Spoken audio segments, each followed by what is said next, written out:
All right, viewers, welcome back. And we are now here with the top four of this tournament, and it's really coming down to it. For this match here in the bottom bracket, we have Mighty making it into round 9 all the way from losing in the first round, going up against Nice Jewish Owl, who we got to see much earlier on in this tournament. Trido, let's get into the decks and talk about this matchup.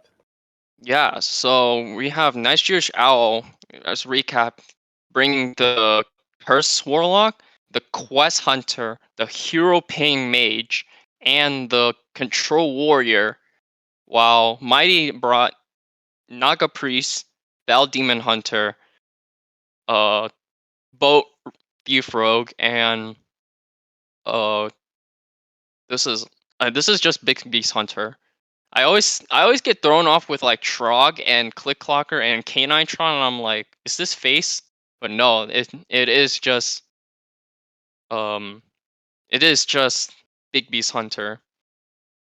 Hmm. Well, I think at this point with Hunter decks, they're running Harpoon Gun, they're running some big beasts, and you know what? They can do whatever they want with the other cards. As long as they're Harpoon Gunning on 3, that Hunter's going to be doing well. Yeah, Harpoon Gun is a card that still I'm not sure why it got buffed. It felt like a 3-mana 3/2 weapon for Hunter felt pretty strong already.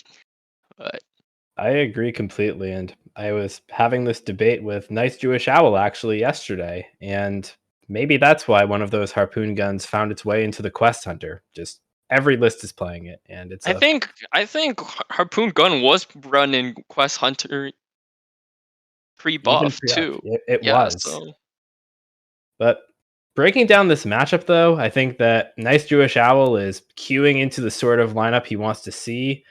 This Curse Warlock, the Quest Hunter, the Ping Mage, and the Warrior all have a lot of game against aggro. This Ping Mage, especially, is a bit better at fighting for the board early than the big Spell Mage that we've seen in a lot of the matches is.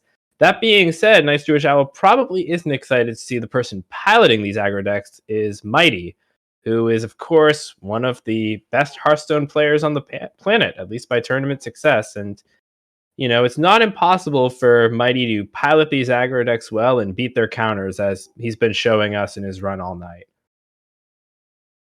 yeah, Mighty has had quite the quite a eventful year and a half really. Like he came into Grandmasters and like not a lot of people really know who he was. Like coming from India, Indian Hearthstone scene has always been like everyone kind of knows who like uh Turf Meta, but GC Turf, but Mighty turns out to be the one who was the first Indian Grandmaster, and in Grandmasters he won it, going to Worlds this year. So yeah, Yes. And, well, having now that we're into game one, let's see if he's going to win that. We have the Wig Priest going against the Curse Warlock, and bans are in. Mighty banned Nice Jewish Owl's Mage, and Nice Jewish Owl banned Mighty's Demon Hunter.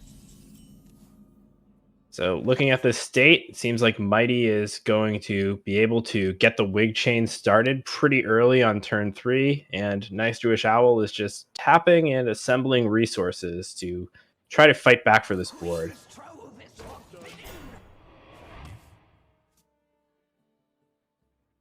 I like this Treasure Guard here for Mighty. It's a little bit of a slow play since it doesn't develop wigs right now, but it gives Mighty an out to get the biggest minion possible, and oof, that is another yeah, wig. yeah, second wig actually really strong. Yes. And Nice Jewish Owl is only on one copy of Smothering Starfish, so this Treasure Guard is here to stay. Not a good way for Mighty to chew through that 8 health, but Demonic Assault's good for stalling.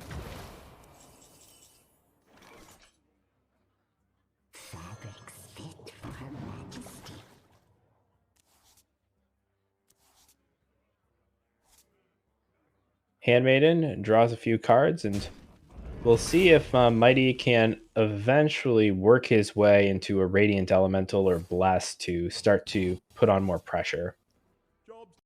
Uses the 2 wigs on the Handmaiden to get out of Drag Below range. And we'll see what Nice Jewish Owl has to come back with. So there's the single Starfish. Not a tool that Nice Jewish Owl wants to commit this early, but against all this pressure with Mighty having both wigs right away, just seems very, very hard to, hold the Starfish any longer while Mighty builds up the board.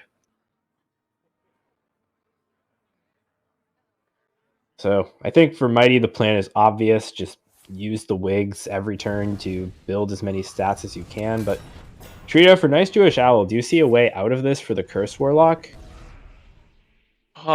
It's very hard, especially since Nice Jewish Owl does not really have any curses down yet, and these taunts don't matter to Mighty. Like, even if Mighty just wastes 3 turns killing them, it doesn't really change the fact that Mighty has more value in his wig and can just possibly just run away with the game like that. Right. Giga Fin is a card that could just throw Mighty off, because Mighty does not really have a way outside Blade Master Samuro, which is not in his hand right now, to deal with what potentially is a shutdown of Mighty's board. We see the Starfish here. A little bit of a commitment there to maybe bridge the gap to Gigafin next turn. But Handmaiden's a very nice pickup, and Mighty can just keep the chain going. So we'll see if we see probably some wigs and a school teacher come out. Maybe the treasure guard to set up some more wigging. I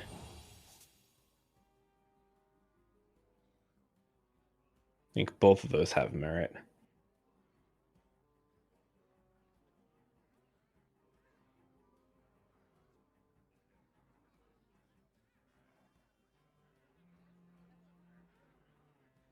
Sorry, Squishy, I'm working.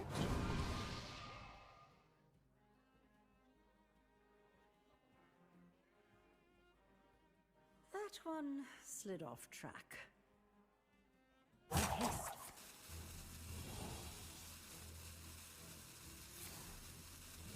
I think Mighty may have thought that he could have played another Naga that turn by sequencing that way, but not the case.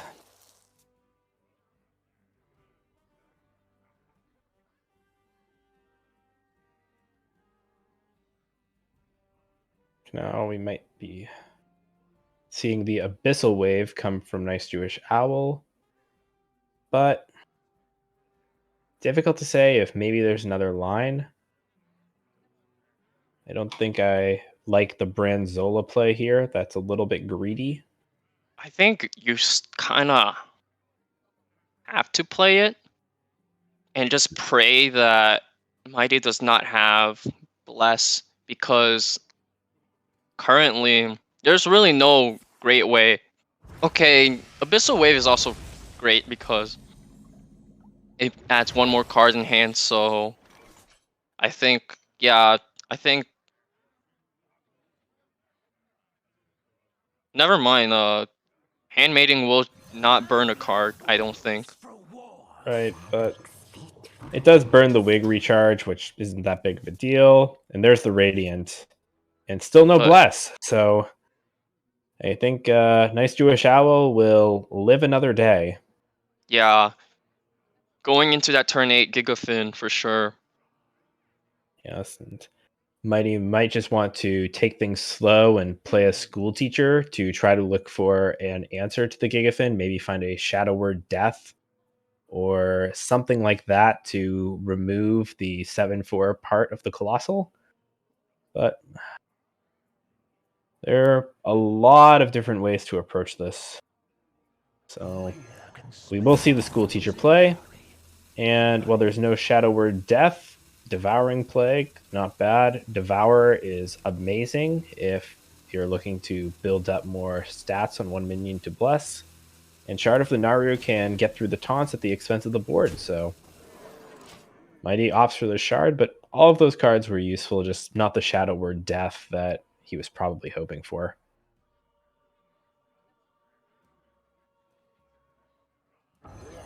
So Owl's forced to put down the Gigafin. And notably here, if Mighty is unable to kill this Gigafin, Owl has access to Zola to potentially get a second Gigafin and clear the board again the following turn. Stormpike Aid Station's pretty sick.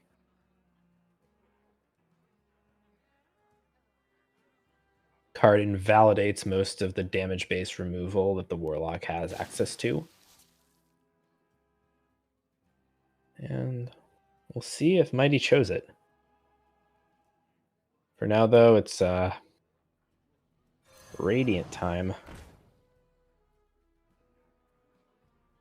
No Starfish or Gigafin playable this turn. I think Nice Jewish Owl will probably have a very difficult time taking out the Elemental. And if Mighty hits the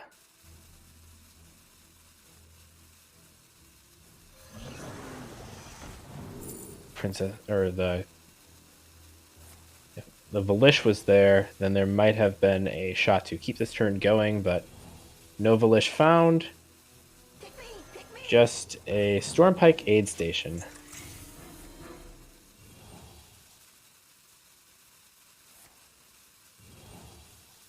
And I think that this Zola just has to be the play. Can clear off the Radiant Elemental with Dreadlich Tamsin and Drain Soul. That is an option. But it seems very difficult to win if the Gigafin's no longer available. All right. So, Nice Jewish Owl will decide.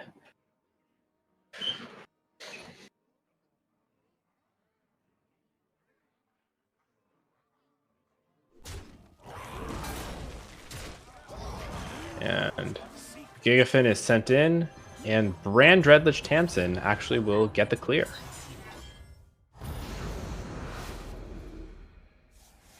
And shuffle in a lot of imps. Really clever play from Nice Jewish Owl if he can find a few imps on the second draw.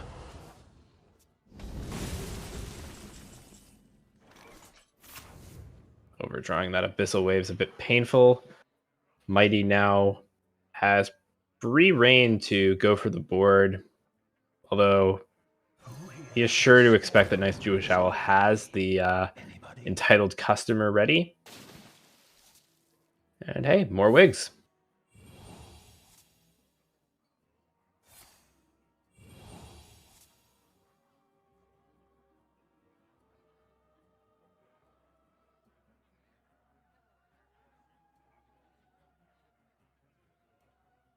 Sorry, Squishy, I'm working. Right. Sequence allows for more wigs to be played. And then the follow-up here with one of the Nagalings, perhaps. Pick me, pick me.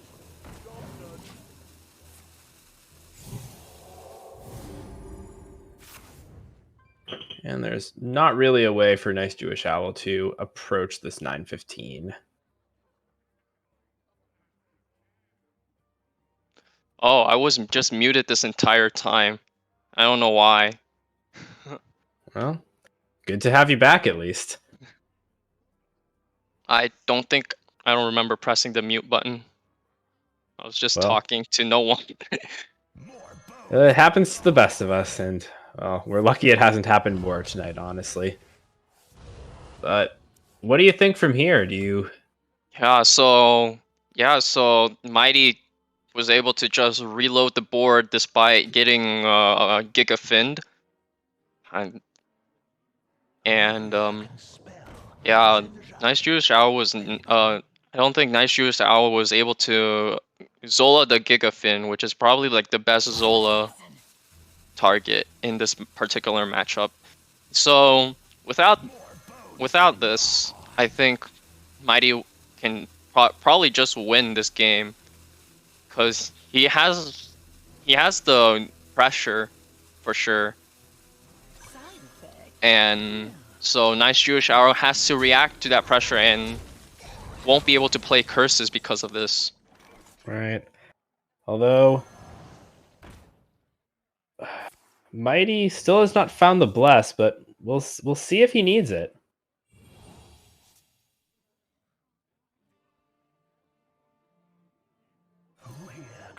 School teacher for bless. Not quite, but Gift of Naru or Illuminate. Looks like that might have been the Serpent Wig. We'll see how Mighty approaches this, and I'm not sure about Serpent Wig. Like, yes, it's give +1/+2, but in general, a Serpent Wig off of a Nogling does not give like an additional Serpent Wig, no? It does not, but I don't know if Mighty really needs it. This case, though, it does not seem to be 29 at least, so Nice Jewish Owl will live to see another day. Well, no bless, so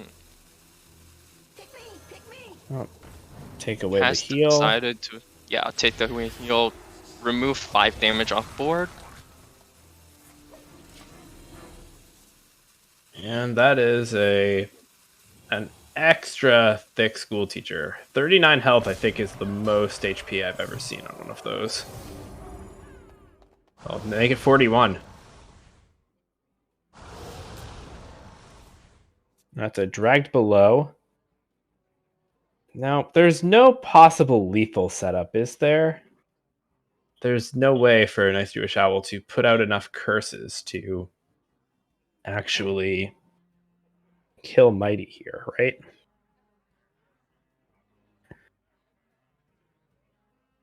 No. So there's 11 damage on the board, 13 damage.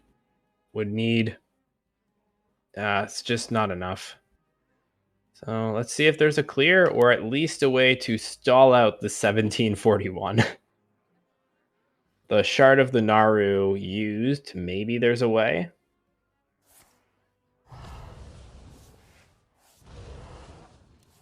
And that's just another drag below.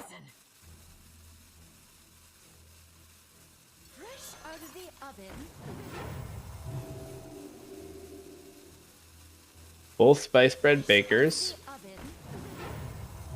And this Radiant could get taken out.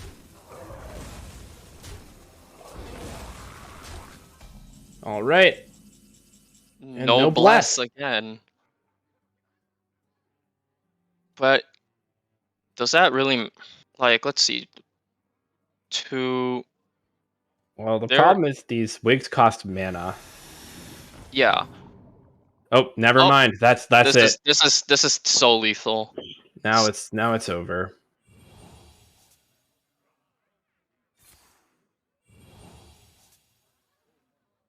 Pick me. Might have been lethal anyways, but no, wouldn't have gotten there. But the Valish will seal the deal.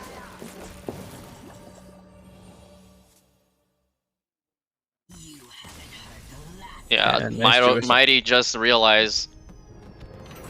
Yeah, lethal has been found. Right.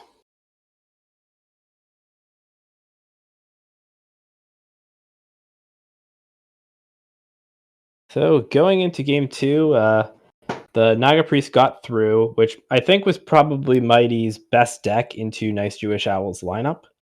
So not much of a surprise to see it fight through the Warlock, but I think that the Rogue and Hunter, which are the remaining two decks, could have a bit of a tougher time against Nice Jewish Owl's tools.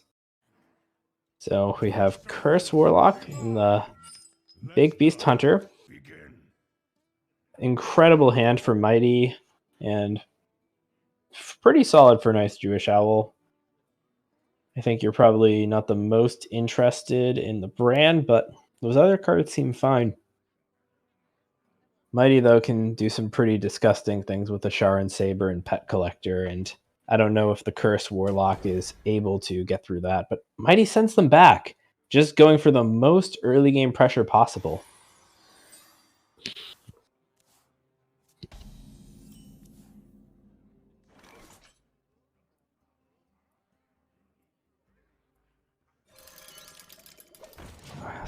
Smart play with the Click Clocker here.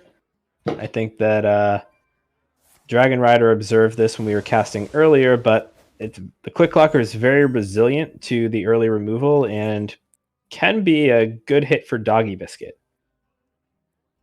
Oh. See the Scribe. I'm sure that Scribe will... Oh, no touch of the Nazarim. Bit of a surprise. Curse cost 1 mana. It's funny. It's a funny sight for me. Not gonna play it though. No. Put the Hydralodon on top. Hydralodon on 4. Always glorious to see. Yes. Oh no, that's a minion. Grimoire, though, is actually pretty... Yeah, until the Hydralodon, that doesn't do all that much. But it is the best option. And I think we are going to see the Hydralodon, if I had to guess.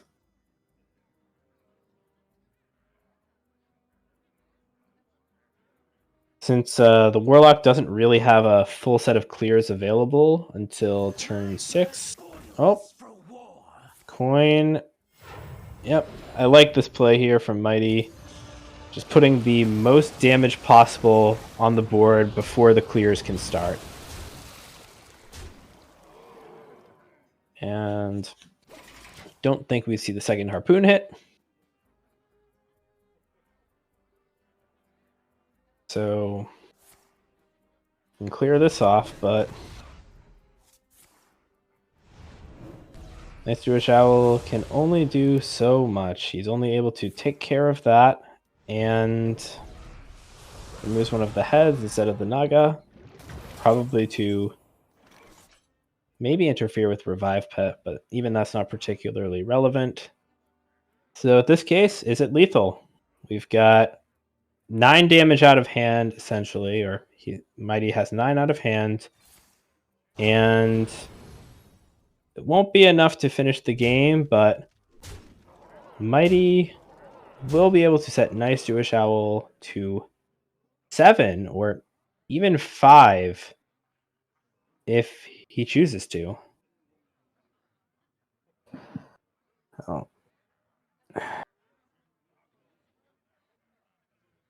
I think here Nice Jewish Owl will probably be forced to resort to Dreadlich Tamsin next turn, but Mighty seems to have... It's not... Yeah, Dreadlich does clear like every minion, and the 4/5 will be... it will become a 3/5, right? Right, but the Barb Nets in the here, but the Barb Nets will buff it again. And right. Even like a curse, just removing a curse will buff it. Exactly. So if Tamsin comes down, Nice Jewish Owl goes back up to 15. So the Barb Nets and the Hero Power do 6 plus 5 plus 3 is 8. So Mighty needs a Doggy Biscuit or a little bit more damage to close this out. And Naga's Pride. doesn't quite do it, but Mighty can put Nice Jewish Owl to 1 if he chooses to, and I expect that that's what we'll see from Mighty. Or at least 4 holding back the gun. Nope, the Naga's Pride. Just going to hold that burn damage.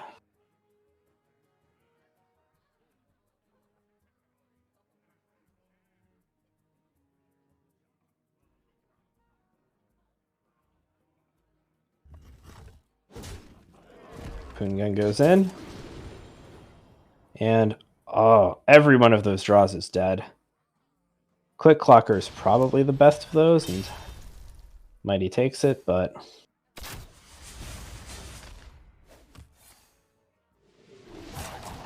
All right.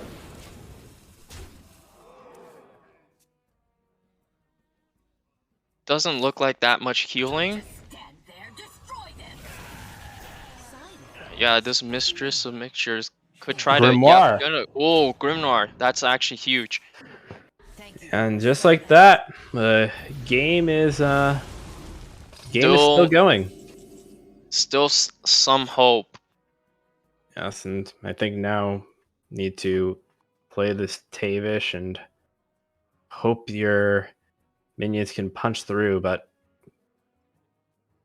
Yeah, it's really hard considering with Cast Division we see the Spice Braid Baker in NJO's hand. yes, with Brand Bronzebeard too, so Yeah, especially that too. So lots of healing. But maybe it's going to be just one of those value games where Beastalker Tavish just outmuscles all the threats and finishes it off. but Tamsin's hero power could just also bring some counter value potentially. So Absolutely right. also just slamming down Gigafin as like 8 mana 11/11 worth of stats is almost like good enough Yes. potentially. Although obviously NJO will probably use it to like get through a Mountain Bear or even King Crush. So here I think we will see the Brand Spice Bread line. Or no, Brand School Teacher. Drag Below is pretty nice. Drain Soul is pretty nice. I think NJO just realized if he doesn't attack, if he doesn't have to attack, he probably doesn't yeah, I think he's just gonna elect to not attack here. And yeah, this brand is just gonna come down. Yeah, the He's brand just will gonna stay. stick. Yeah, there's no way for Mighty to deal with it, even with the hero power.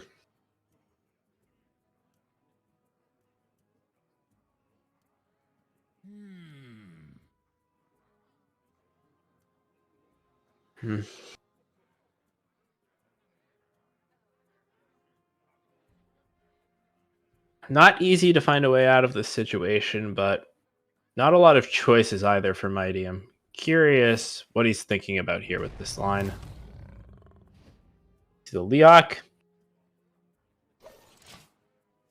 And then Spice Bread Baker into the Drag Below Noggling seems extra brutal.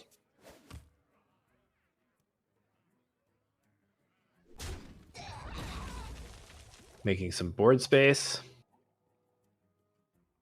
Testing for secrets.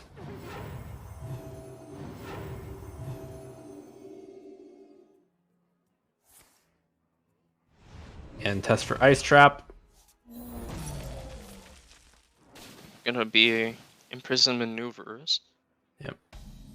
And Nice Jewish Owl knows for sure that last secret is Explosive Trap. Let's see if that other bottom card is better than those other 2 dead cards that were there before. And it is. It was the Asharan Saber. So, hope yet.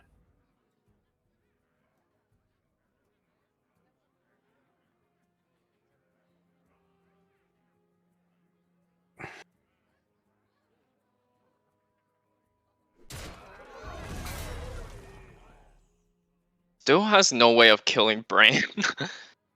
No.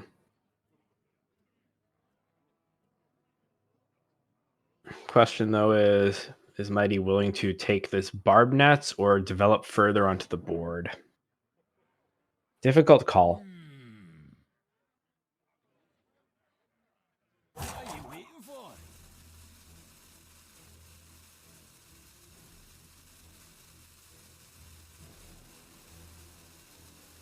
My blood boils for war. Job done. Forces the clear here and lowers Bran to 2 health so that it can be dealt with by the explosive trap or the weapon.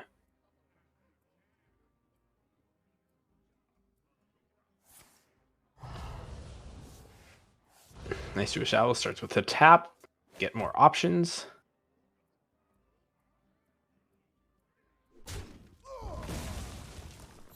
And elects here to pop the explosive trap and play Gigafin.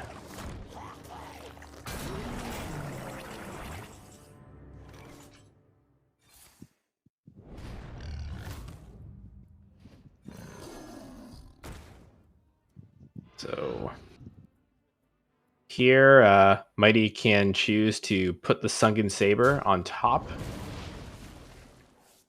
Then Huffer will probably have to trade with Gigafin.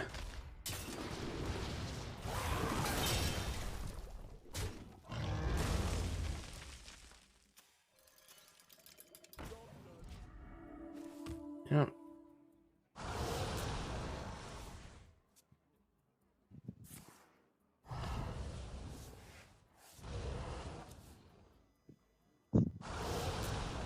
It looks now exactly as you guessed, Trido, like that Tamsin hero power is starting to work its magic and put this game out of reach. Yeah, and Mighty just throws a towel, realizing, wow, NJO has built a really solid board and will just, win through the good old fashion of attacking down to 0.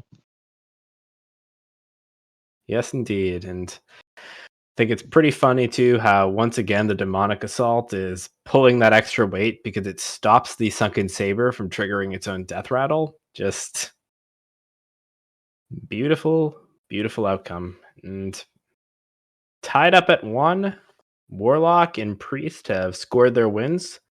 Do you think, Trito, that we might get to see this Quest Hunter come out? Yeah, that I'm excited for the Quest Hunter to come out, because when we watched NJO play earlier today, the Quest Hunter was the deck that got banned. Yes.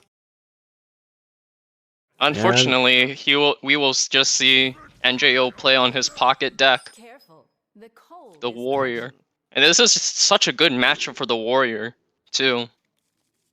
Yes, Mighty is not running the value tools that are in the jackpot version of the Rogue, so instead just forced to do things the old-fashioned way with boats.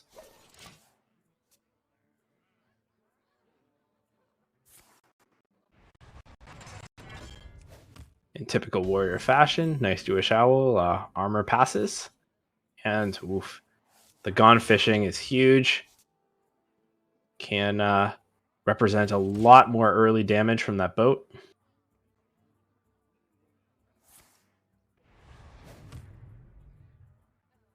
Pretty slow start. Shroud of Concealment, I think, makes a lot of sense. Any knolls? No knolls.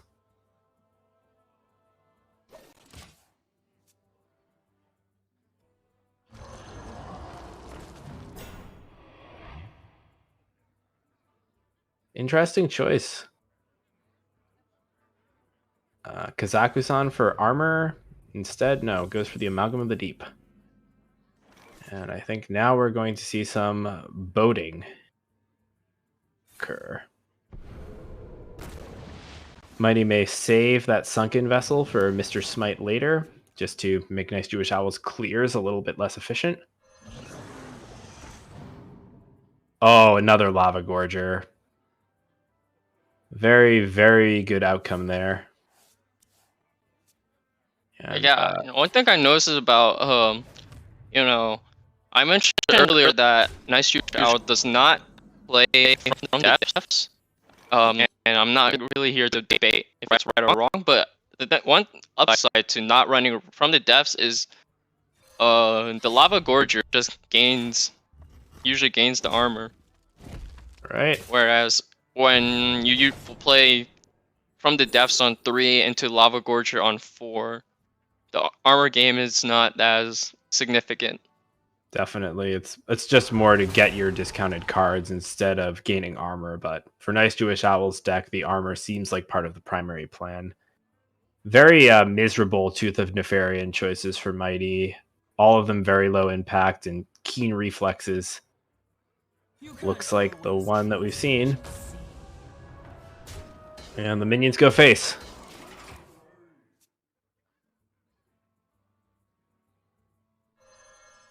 And time to farm some pirates with that axe. Zhao finds a brawl.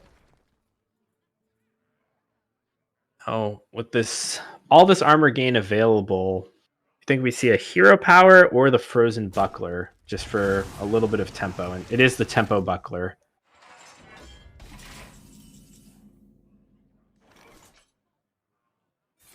Reconnaissance. Oof. Mountain Bear is very good. Mountain Bear is usually a good card against decks other than Warrior, but like here, Well, even still, it's just a lot of bodies for the warrior to chew through while this 3/3 pirate gets in a little more damage. Kazaku-san maybe at this point just to gain 8 armor. gaining 8 armor is also great. I mean, heavy plate technically gains a lot more if you plan on using it, but not sure if Milo will plan on using it anytime soon. Yeah, he's just gonna trade it away. Gets the shield slam. He's able to play shield slam into Mountain Bear and just remove it.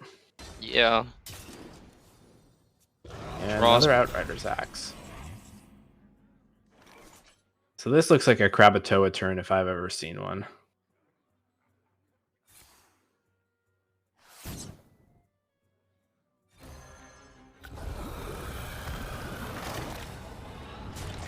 And Mighty gets to cash in all of this damage. And Nice Jewish Owl is wondering where his shield shatter is. But Brawl will have to do.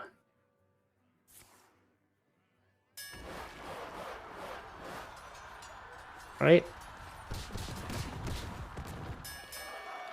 And the pirate survives, which Is good for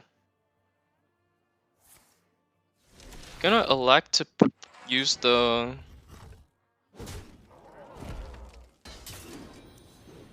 sorry, that play threw me off a bit. At the end of the day, I don't think it's generally wrong, but I'm usually conditioned to attack first, armor later.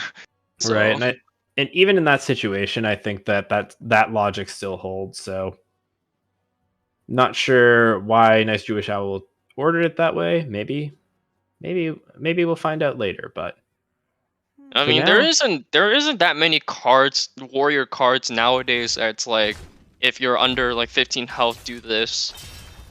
right? So there's not that many cards that is like less health matters.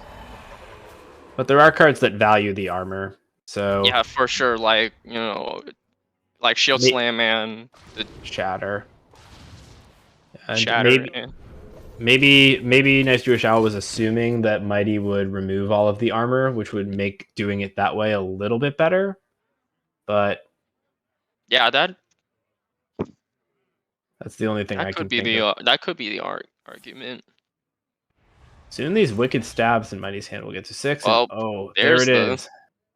There's the There's the shield shatter. Yep. Not gonna use the Rancor, which is probably fine. Just wasting Rancor for something a tiny bit trivial is not worth it. All right, and we'll see. Maybe can Mighty find a Tyrion. Field work. It's gonna Fell Soul find Jailer? Fell Soul, discard that. Will he Oh. step to try to discard another? So Onyxia gone for good. Lady Ashvane, which is probably less impactful, it's also gone. We're gonna get the Vessel number 2. Now just waiting for Smite. Yep, but Yeah.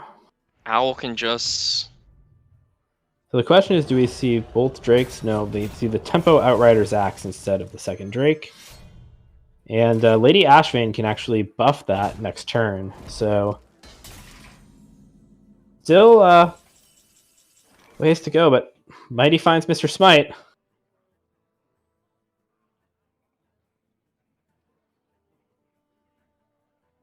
It's unfortunate, but one of those wicked stabs may need to go toward clearing that minion. Hold on. I'm getting inspiration.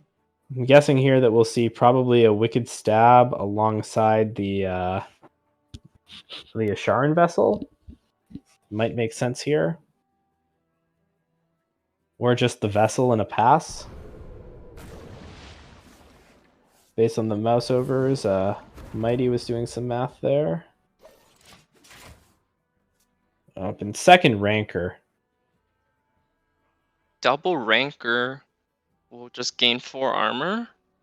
And remove the 3/3s. Well,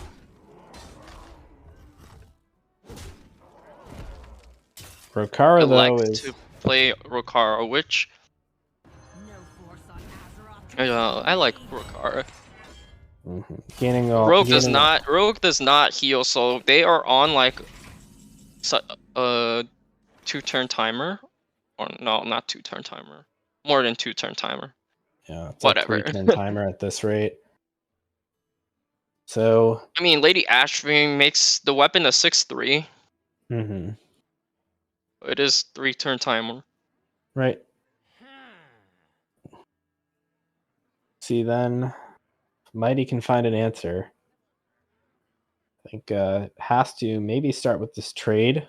Still banking the mana, hopefully onto one of these wicked stabs.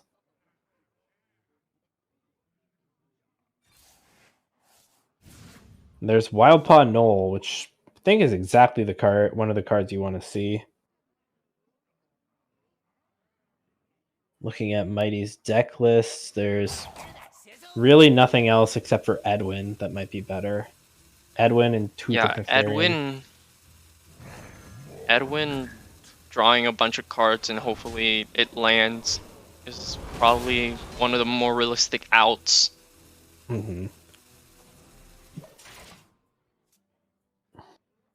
So I think here it's probably Lady Ashvane and the Onyxian Drake. Trade first with the mana available. Smart.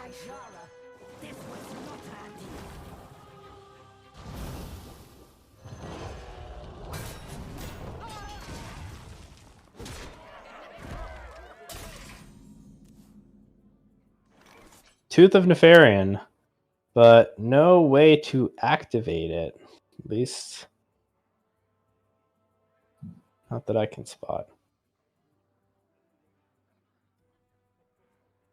Something to maybe be done with Fillet Fighter and Keen Reflex, but that's not particularly good, and Mighty agrees.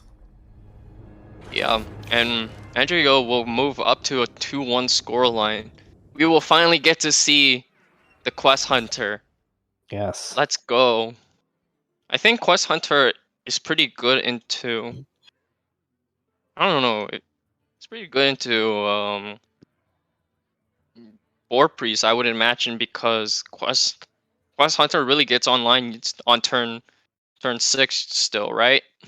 I'm actually not sure. I can't say I have much experience with the new version with Shell Shot post patch, and you know, the loss of Dragonbane shot was pretty significant. So, bit of a tough hand on Owl's side, and Mighty has a tradable, so can't be too upset. There's Drakthar. Rekthar. Back from the grave. And Not sure if we'll be able to find out why Drakthar is being played right now. I mean, why wouldn't you play it? It's a 4-mana card that is bigger than all the other minions you'd like to play, and it's a 4-mana 7/8 with no drawback if you hit a Viper. It's just a lot of stats for the cost. And Mighty opts to just take the defensive taunt. And I think we might see a bit of a role reversal in this matchup, because normally you would expect the rogue to be aggro, but nice Jewish Owl, you know, coining this Drekthar and hitting the board might be the face deck. And we saw before, Mighty likes to hit the face, but not the only one who can do it. Nice Jewish Owl also can turn on that goblin mode and go a little aggro. So Drekthar on 3, just as good as ever. Well, not just as good as ever, but would you pay 4 mana for a 5/9 taunt that draws a card, Trido? Sorry, I misheard that question. Can you repeat it again? Would you pay 4 mana for a 5/9 that draws a card? That seems yeah, that is actually pretty good. Yeah, it's not as good as before, but I think that, you know, with this hunter list giving up virtually nothing to play it, Drekthar still makes a lot of sense. Yeah, I've just haven't been really seeing Drakthar lately. After the nerf, I just thought the card kind of died. No Diamond Drakthar for NJO. Doesn't get that for free. No.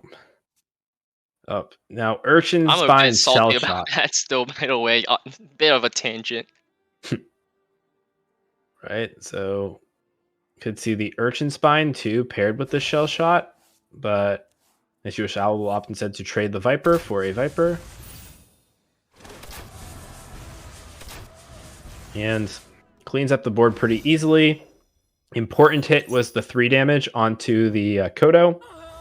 Yeah, nice Jewish Owl got his hit. So Yeah, I need to also like to mention that this is our top 4 participants, so each of these players will come home with some money. This 3rd and 4th place is $10, so the stakes on this match is technically 0, but outside of a chance to play for 2nd place. yeah, those are stakes all the same.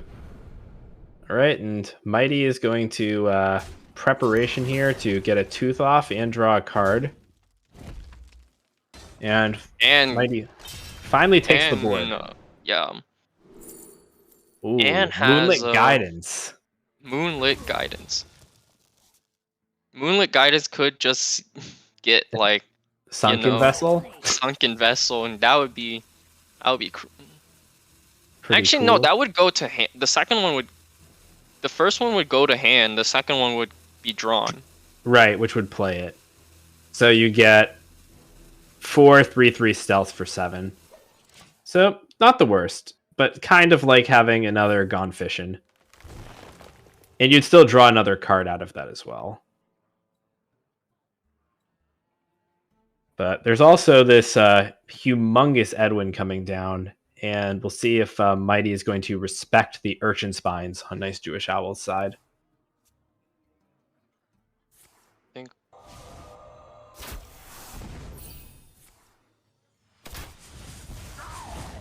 I'm not sure if I really like playing Edwin anytime outside of post scabs, where you can do the 0 mana Edwin to smite combo.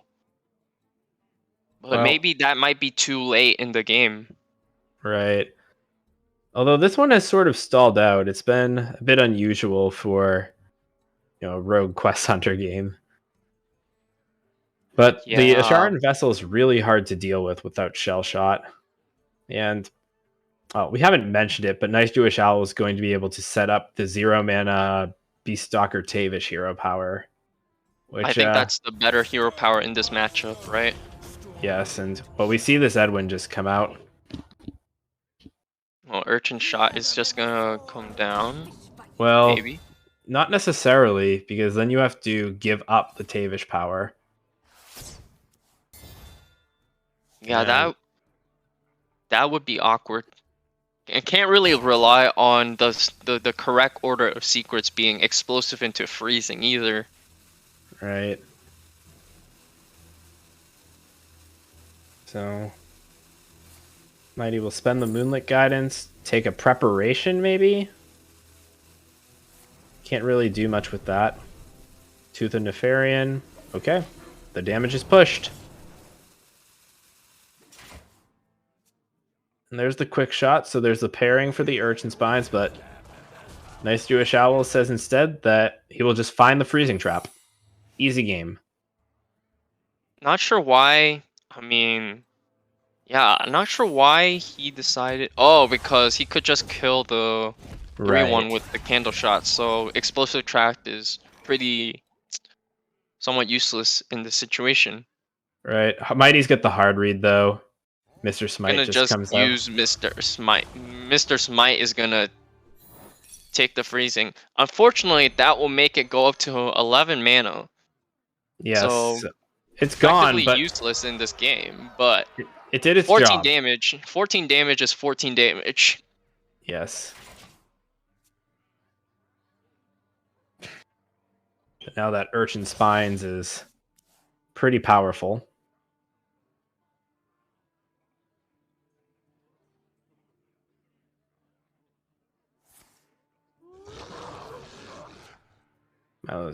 Nice Jewish Owl is just looking for that more efficient damage spell here than Quick Shot. Does not find it.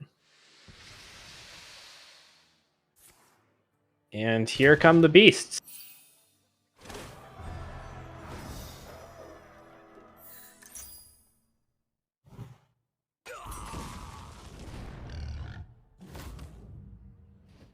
Always Huffer. Always Huffer. Right.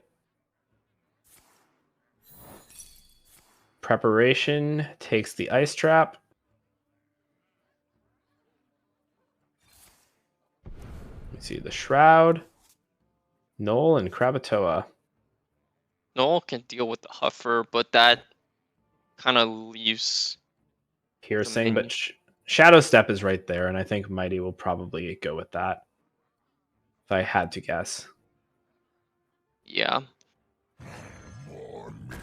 Or we'll just leave this Knoll stealth. Or it could just... Yeah, I could just leave the Knoll stealth, play like SI Extortion.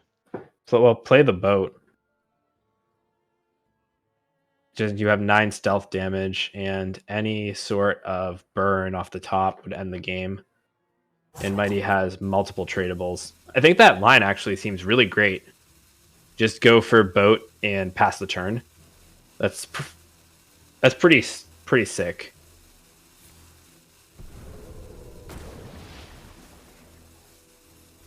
Just gonna try not to take as much damage.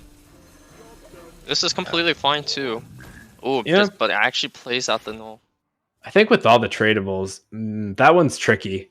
That's a really interesting turn there, and lots of good options.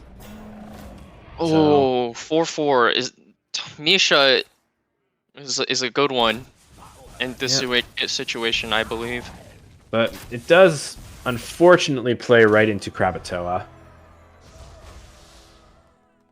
Yeah, but not sure if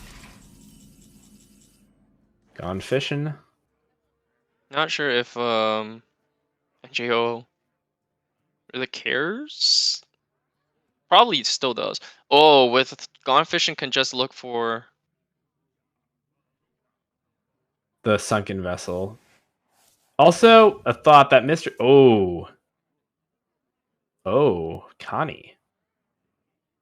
Does that Connie change is things? so good because decides to go with the I present too much stats on board, therefore you cannot play Tavish route. All right, it's as good a plan as any. And there's the sunken vessel.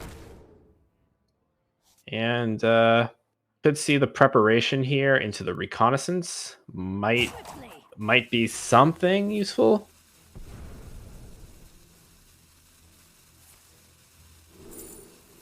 Oh, rush minion will block any taunts. All right. And we see. There was a scenario where Well, is this? NJO could get like many huffers for counter lethal, but It could still happen. Nope, not anymore. Tracking. There's no devouring swarm or 0 mana spell, and oh, yeah, not happening.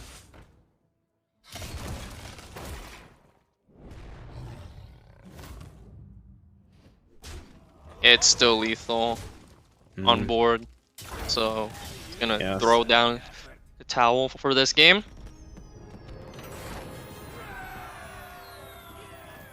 All right, and Going to see Hunter versus Boar Priest. Hunter. Oh, no, not Boar Priest. Hunter versus Hunter, right? Yes. Hunter x Hunter. Haha. For you anime fans at home, it's one of my wife's favorites. Anyway, going in here, I think that we'll see if the quests can get it done against the big beasts.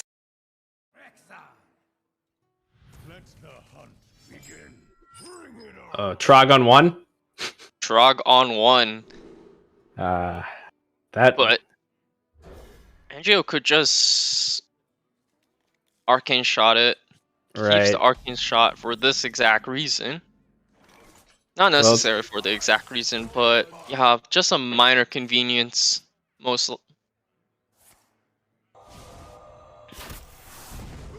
And we are being told from the broadcast team that it is single Trog. And as I said before, I only know one person who's submitted single Trog in a tournament, and they won the whole tournament. So Mighty might be onto something. Who is this person? German Shep won a Masters Tour qualifier with single Trog in Libram Paladin. Oh, that's where the single Trog meme exists, right? Oh yes.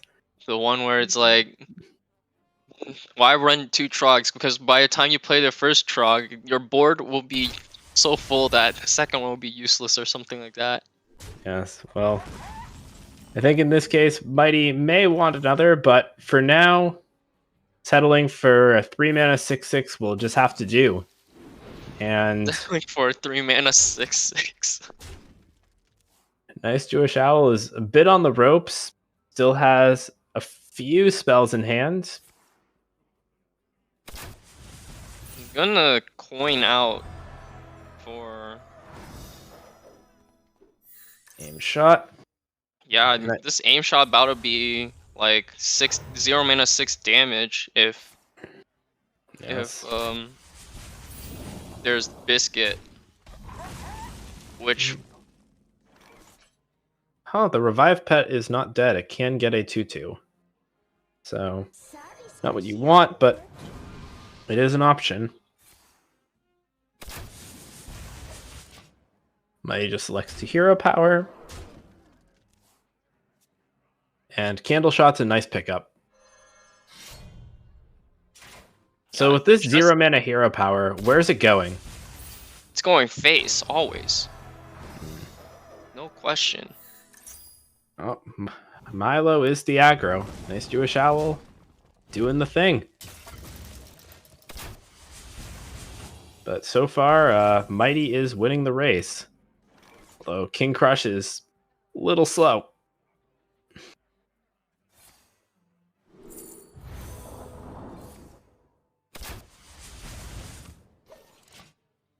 Pushing that damage. There's a Barb Nets. Another Viper. Urchin Spines, not the card you want to see.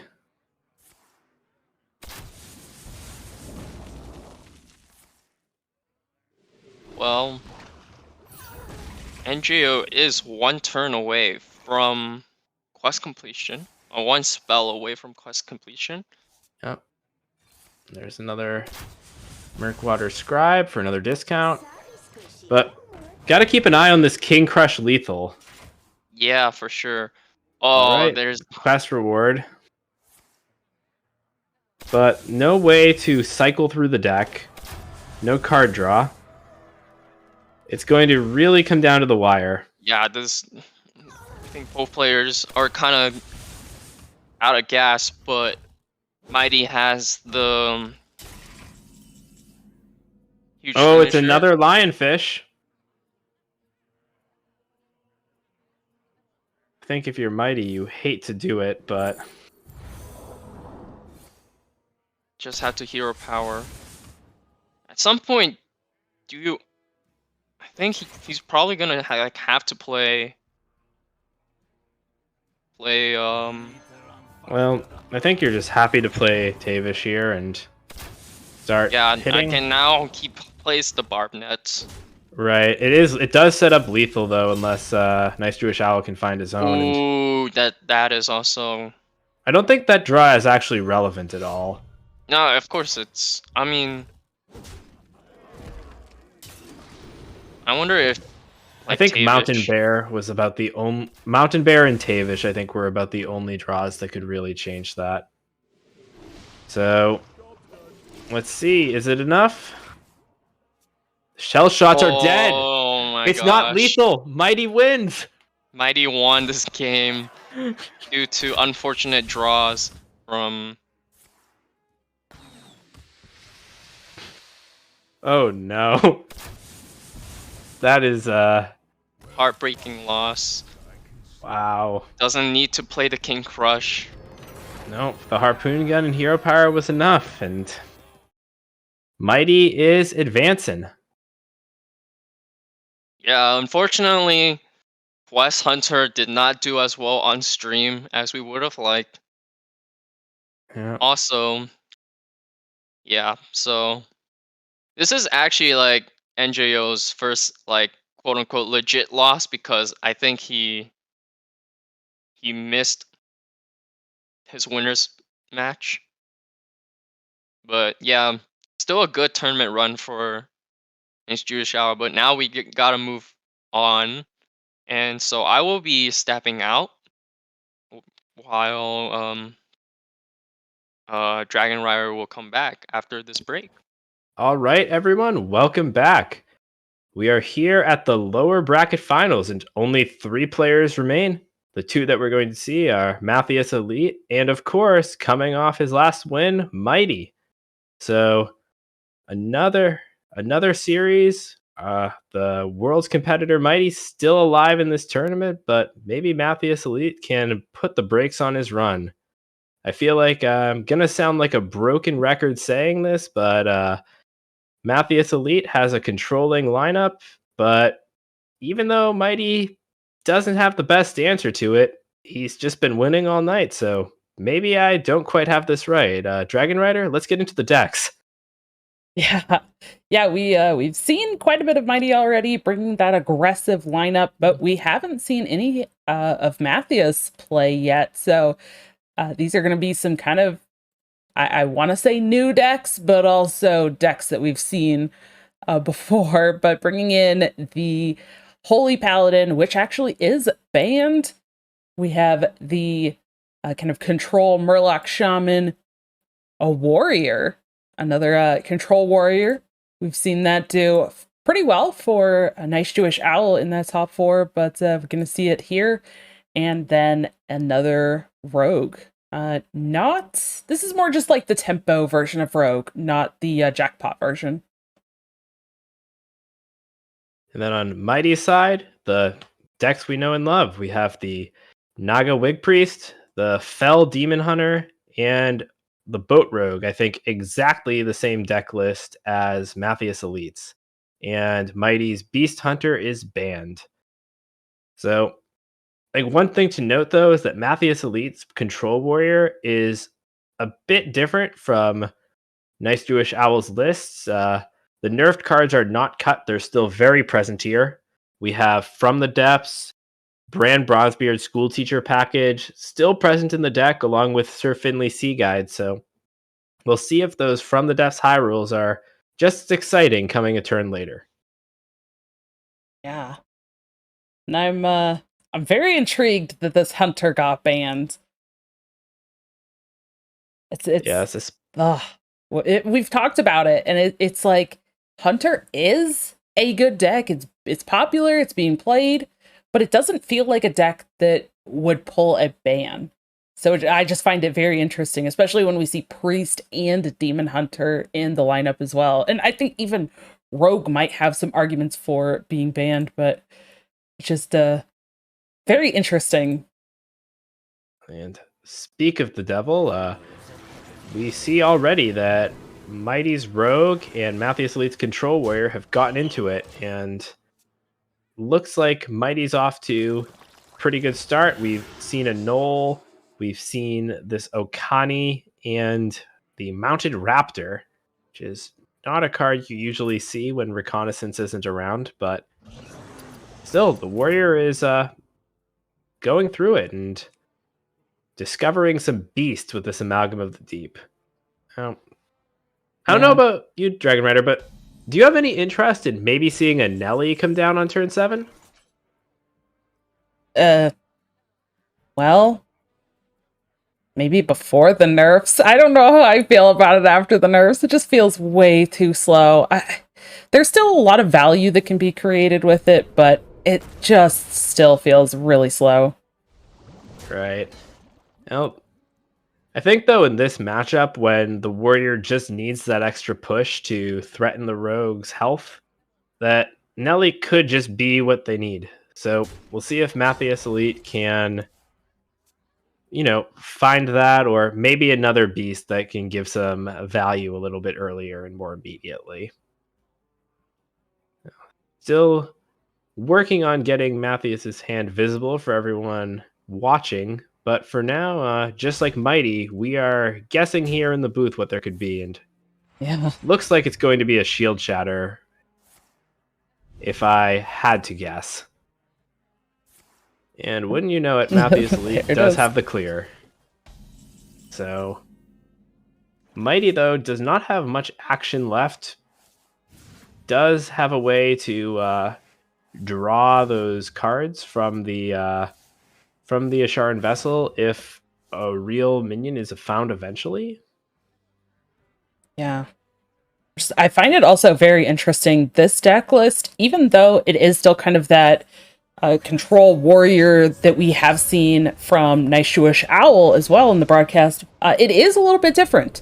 And I think one of the big differences is the From the Depths is still included in this list here. 2 copies of From the Depths here. Yes, and it's a little bit later, it's a little slower at 4 mana, and that explosive potential is still there. It's just a much larger commitment to take a turn off to play From the Depths now against these decks with more aggressive starts. So we'll see, though, if Matthias is able to find a From the Depths or maybe get one going. Oh. Yeah. I mean, it's not able to be found here from the Nagaling anymore. Right. And the Plated Beetle is what came from the Amalgam of the Deep, so we know that now, and Mighty's Edwin is getting some stats. Oof. Drawing plenty of cards. Yeah, Mighty's going pretty wide here, too. Wow. 3 mana, draw all of that. That's amazing. There is only a single copy of Brawl in the Warrior deck for Matthias as well. Same with Shield Slam, so yeah, not super likely on a 5-card hand to have an immediate answer to this Edwin. Mighty might be thinking about Shadow Stepping.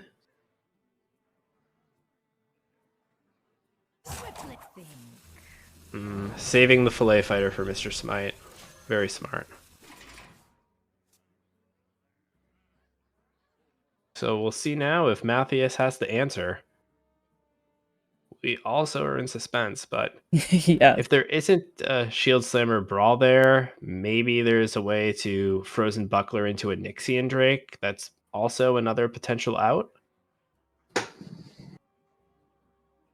But we've seen the heavy plate or a heavy plate already be used. Yeah. Bran, school teacher. Second school teacher. So, looks like this Edwin might get a chance to connect. And out of hand now, Mighty has 18 damage this turn. So if the school teacher isn't great, there's a chance that Matthias Elite could just be dead. Yeah, this is kind of interesting as well. Heavy plate. Krakatoa. So I think probably we'll see the Krakatoa to clean up the board with the rest of the minions going face.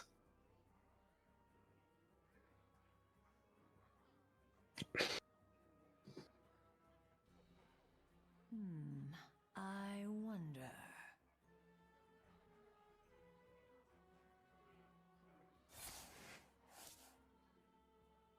Vessel.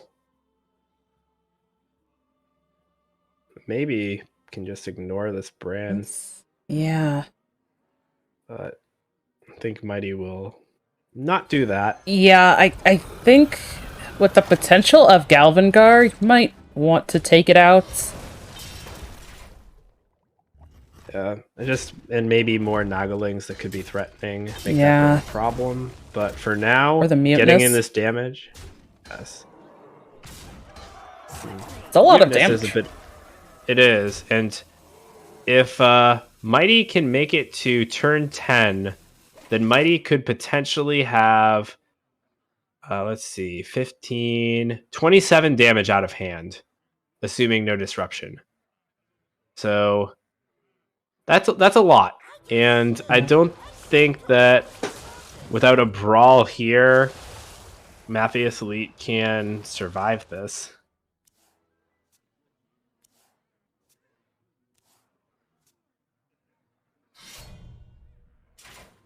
Well, Brawl is no longer available.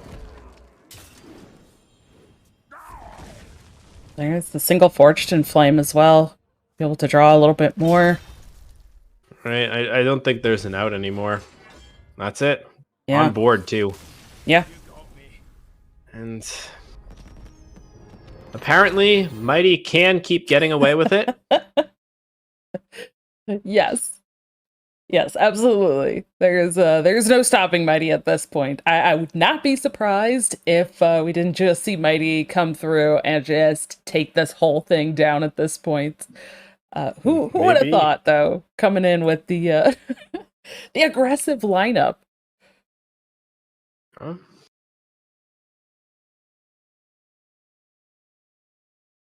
Very, very aggressive, and I think just what surprises me is that these aggressive decks and the Naga Priest have just been managing so consistently to beat their unfavorables. Yeah. I feel like when Android assembled that turn 4 Belinda into the turn 5 Amulet, I feel like that's the only time the counter has worked as intended and shut down one of the decks. Yeah. Yeah. How many games has how many games has Mighty lost? Well, there have been a few 3-2s. Okay. So it's been pretty tight. All right.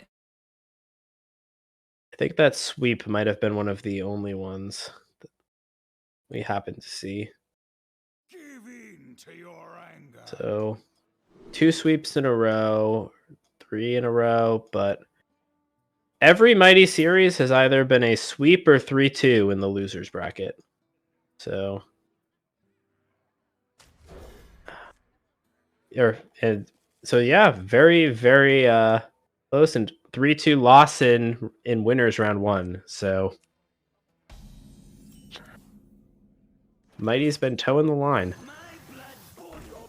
So now we have the Fell Demon Hunter into the Murloc Control Shaman, which is one of the Shaman's better matchups. We'll see if Matthias Elite's able to capitalize.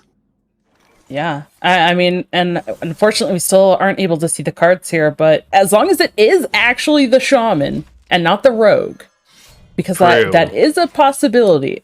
We can't see here, but we didn't see any tradable on turn 1. Right. This is the test. It's the Shaman. It's the Shaman. All right.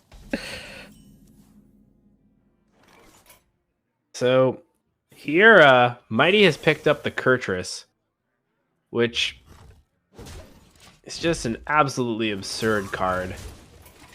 You know that in so many of these matchups for Demon Hunter, Kurtrus is, even at 6 mana, still one of the best cards you can see in your mulligan.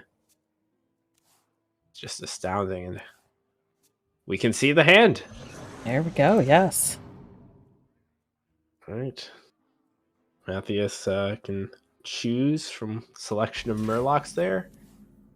Get some rushers. Oh, Battle-Worn Vanguard's nice. A foe vanquished. And Demon Hunter does what it does best, which is building out an early board while putting immense pressure on the opponent's life total. Yeah, I'm kind of interested to see what kind of pressure Mighty can put on this next turn, though, because it feels like maybe not a lot if there's any kind of board clearing coming out here. Mm-hmm. Turn 5 might be a little slow. Yeah, Mighty definitely needs some sort of top deck to give him a little more action. But turn 6 and 7 look very, very good. Yes. So I think this is the window for Matthias to maybe try to get a bit ahead so that the Kurtrus and Xylag aren't quite as crushing as usual.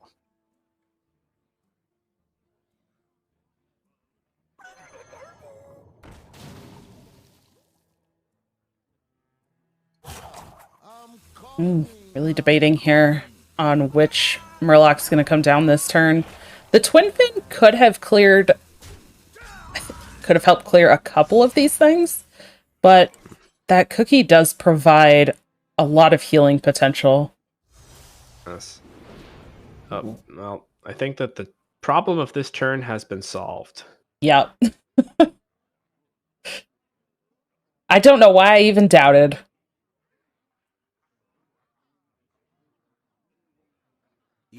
Why there's that GM luck meme, right? They make an awful lot of it.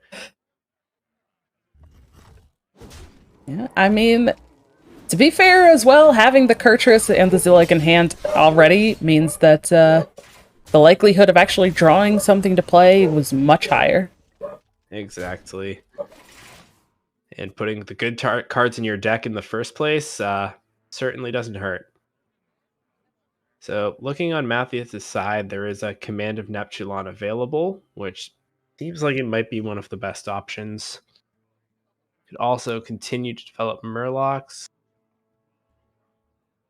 Maybe opt for one of these larger minions, but until Matthias can reach Brucan and stabilize, looks like a real uphill battle.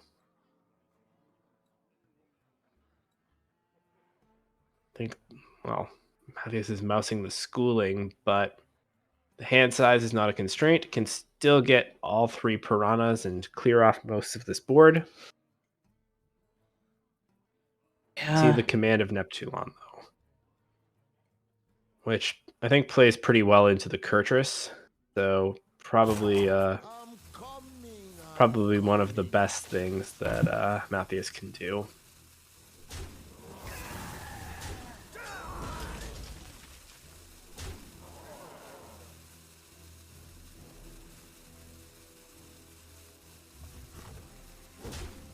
This is also really interesting going into turn 6 here. Mighty could go for the just attacking first and build up these demons from Kurtrus even higher if he wants to.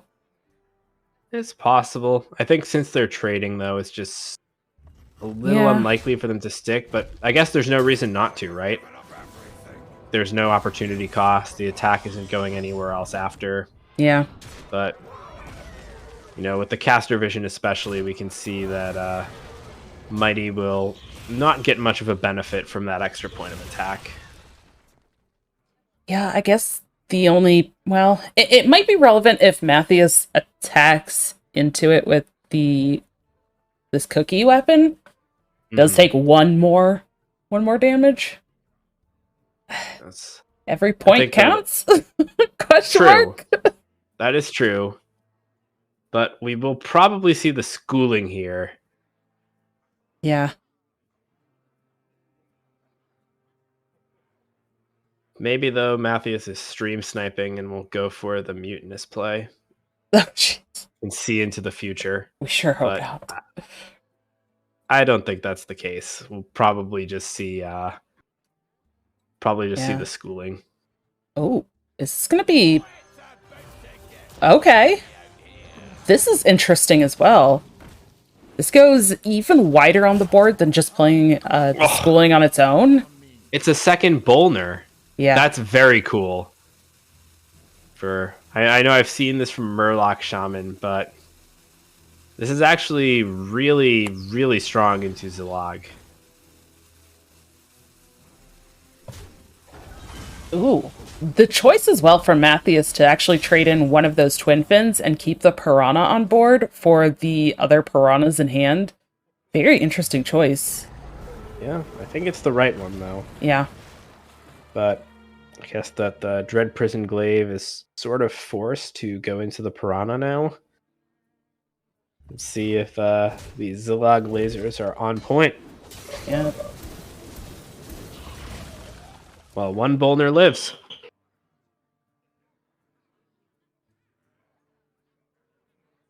Yeah.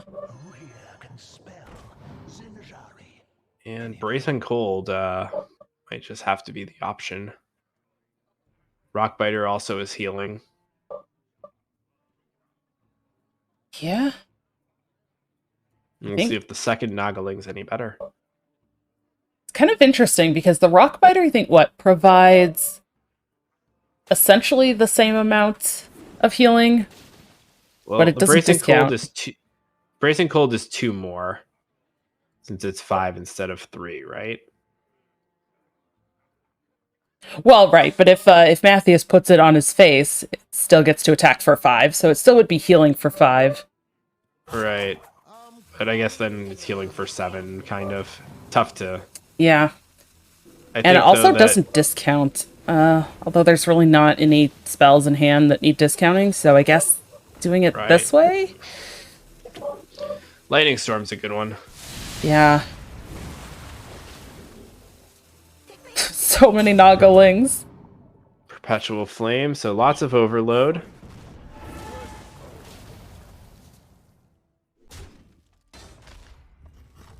Let nature rest.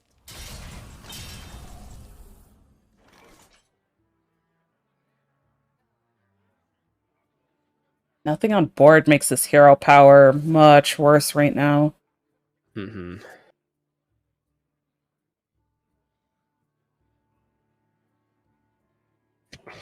It's a little bit awkward because Mighty is sort of forced to remove this Bolner, but doesn't have a very efficient way to do so. Yeah.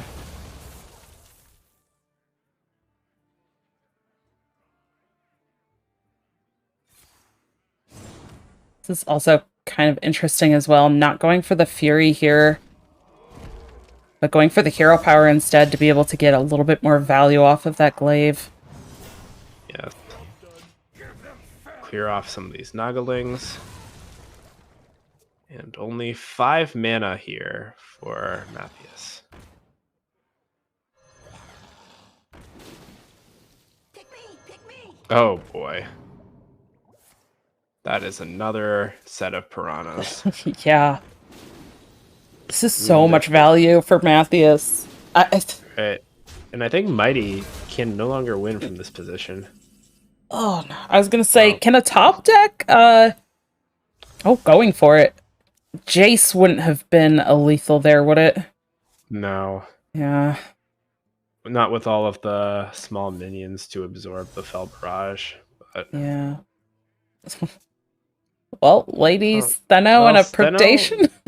Steno Still. predation's not enough, but it's the best Mighty's got. Yeah. Leaves only 4 on the board, so Mighty's Brucon, not I think, dead. is in hand, right? Yeah, it is. Yeah. So from Let's Mighty's see. perspective, that's kind of the only out, right? Going for something like that, there's just leaving the damage on the board. Tries to say, hey, I'm not dead, but yes. Brucon. Right, and things have evened out. Shaman picks up a win, and now it's down to the Demon Hunter and Priest up against the Warrior and Rogue. So, interestingly for Mighty, the Priest actually should be in good shape if the Warrior is the deck it queues into. But otherwise, it seems like seems seems like it's really anyone's game, even with the kind of lineup favor that Matthias had originally based on the decks that have won. I think Mighty has had a little bit of better fortune in shifting the overall matchup. Yeah. I mean, making a lot of great plays and also being very aggressive as well overall, just with not just with the lineup, but in a lot of the decisions, Mighty has been very aggressive with his plays as well. So I think that has probably helped navigate a couple of those matchups. But here's the priest that you were talking about up against not actually a hunter, it's actually the rogue. Yes, and well, that hand from the rogue is menacing. Yeah. That's tradable cutlass, a boat, Knoll. Where's the discount go? It hits the boat. Matthias is probably pretty thrilled with this result. And Mighty is going to take point right away and be as aggressive as he can. Turn 1 4-4. Yeah, that seems pretty good. I would play a 1-4-4. I would too. Reconnaissance seems pretty solid. This is also really interesting, considering that this is now happening after the latest round of nerfs, because this Wild Pawn Knoll has only 3 attack now. If it were pre-nerf, that could come down this turn and clear up that Naga, but it can't. So yeah, gonna go for that Reconnaissance instead. And now that 1-mana Naga, the Vicious Slither Spear, is just brutal again because it lets another Wig pile on. Yeah.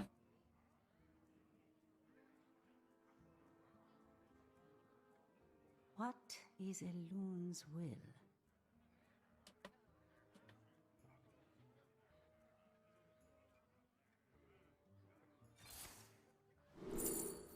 Mighty instead looks for a second Wig. Yeah, you know what's better than 1 Wig? How about 2? That seems great. Yeah. Oh, Null Hero Power seems like a pretty reasonable line. I think Hull Breacher might be better after you play the Asharan Vessel, since it can still grab the Sunken Vessel off the bottom. Yeah. Does Neat interaction. Matthias just have to clear this? And Maybe. how? I think maybe Null Shadow Step, Null Hull Breacher is an option, or Null Dagger. Yeah. I favor Null Dagger personally, but lots of good choices, and Matthias goes with the Dagger. Yep, that's the one I was looking at as well. Looks like Yep, still opting for Shadow Step as well. Yep, to redevelop, keep the pressure on. Yeah. Oh no, holds it back. I think Slither Spear double Wig seems like as good a play as any.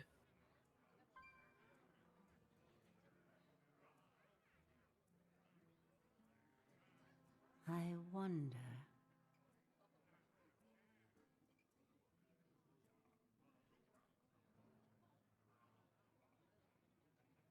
Is Mighty thinking about just giving up on the Wig game plan and trying to make one very large Radiant Elemental?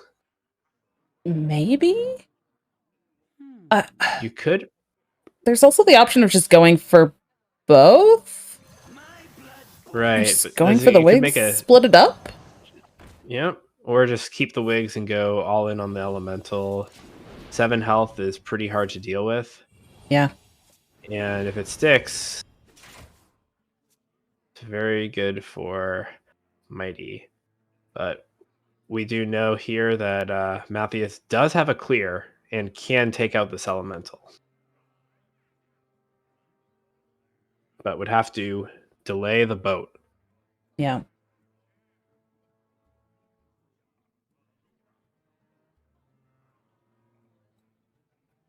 Could start with the Hull Breaker, that kind of hovering over it. Yeah. Kind of an interesting. It does develop on the board. Mm-hmm. I think the big problem is that really what Matthias wants to do? They know there's more wigs in hand. It's a matter of, can they keep Mighty off of the board here? I think that Extortion and the Null into the Radiant seemed like the play that I might have expected, but Yeah. I think here Matthias is saying I'm aggressive too, and not afraid to play the same game. Interesting Oh, choices. those are all fantastic. Goes for the bless. I think it makes sense with the this huge Radiant on the board. Yes. Although the Radiant will get cleared off. At least it seems like that is the case here. Yeah.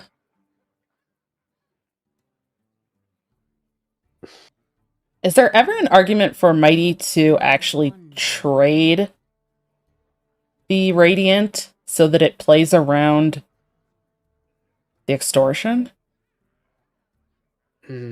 That's probably what Mighty's thinking about right now. Nope. But it would be very good, and we can see with caster vision that would probably not dodge all of the removal, but at least dodge what's available right now. Yeah. Since Hullbreaker is likely to find an answer. Sunken Vessel. Oof. Wow.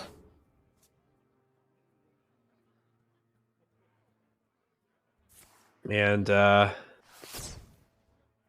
Matthias has it all. Yeah. So Connie feels pretty weak now with minions Yes. on the board. It's gonna get killed. Samuro, maybe? No, No. Samuro. Start with the tradable? Oh, this is not a Or maybe- great spot. Maybe just play the silence. Okani Bless is also an option. Yeah, that's what I was kind of looking at too. I guess the Okani and going for the Noggling creates a board for Mighty at this point, but it feels like it's kind of going all in a way at this point. And I don't know if that's Yeah. what Mighty wants to do.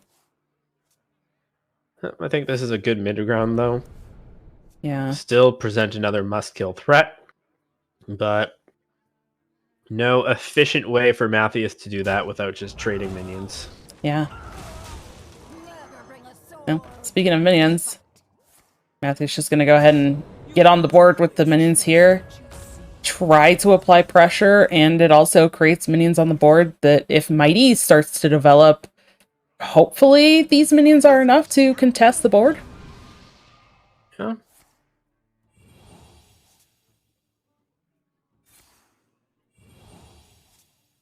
And I think for Matthias, it's just a little bit awkward because every turn these minions have to die.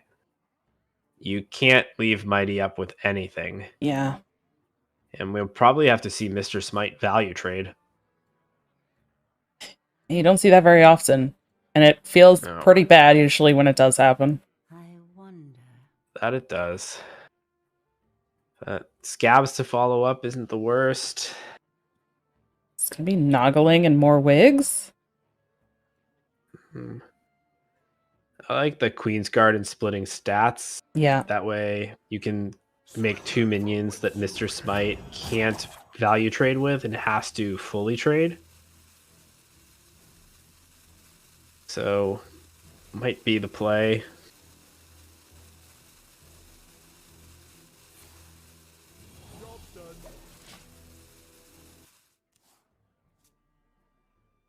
Different, but also works well. Not a convenient trade for Matthias into the 6/8.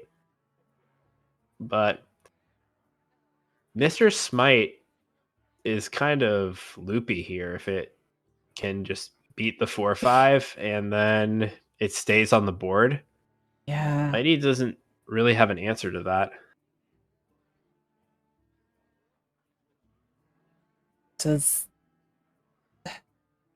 So if the Smite comes down and trades into the Queen's Guard, does Matthias have to triple trade to clear the Matthias 6/8? does. Yes. That also feels really bad. I think so, and I think Matthias recognizes that. The other line Yeah. there could be Okani, but even still, it would not work out. Yeah. So this, Yeah. the best Matthias can do, and that Thrive in the Shadow, I think, is an answer to Mr. Smite. Yep, Devour. Oh. Yeah, I think this, the recognition from Matthias as well, I think just getting to play the Smite and saying, well, if something goes awry, I have Scabs next turn at least. So there is something to kind of follow up behind the Smite as well.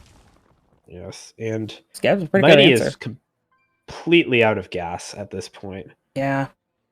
There is still a lot of cards, 16 cards still left for each player. They really haven't cycled through their decks very much in this game. I think we've seen that a lot in some of the other games and some of the other series, but this game, it's just been good old draw one and play what you got. Yes, and Matthias can still use this Gone Fishing here with the Scab's hero power. Sure. So, little bit of selection and chooses to delay it. Could be waiting for playing this vessel as well, since that is in hand. The other one was already pulled out from that Hull Breaker earlier. Yes. Might be time for Mighty to go all in. This is a really large Okani. And it's another must-kill threat. Yeah.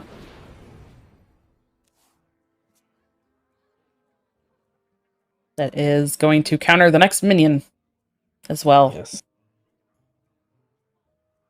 It also kind of does make it a little bit awkward now for Matthias to decide how they want to play this turn and try to play around the Okani potential.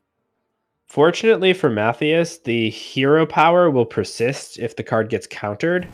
So there's at least not a mana tax doing it this way. Makes sense. But none of those cards are useful, unfortunately. Maybe the Volcanomancy, I guess. That doesn't quite secure a clear. No. Gone Fishing gets Krakatoa. Ooh. That's the one. But it's minion. Yeah.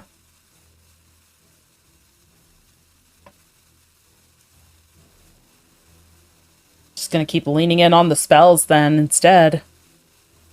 Yeah. Hoping for no bless. I think Matthias does not know it, but Mighty has almost got there. Is it enough?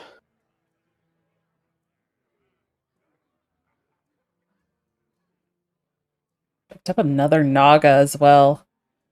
Yeah, I think that does it. Yeah.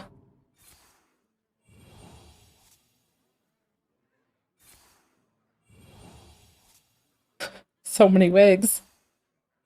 It is, and it's extra. Plenty of damage. Yeah. Not seeing that coming. Pick me, pick me. Yeah, that Noggling. Mighty was so patient with that Noggling. There were a couple of turns where it could have been played.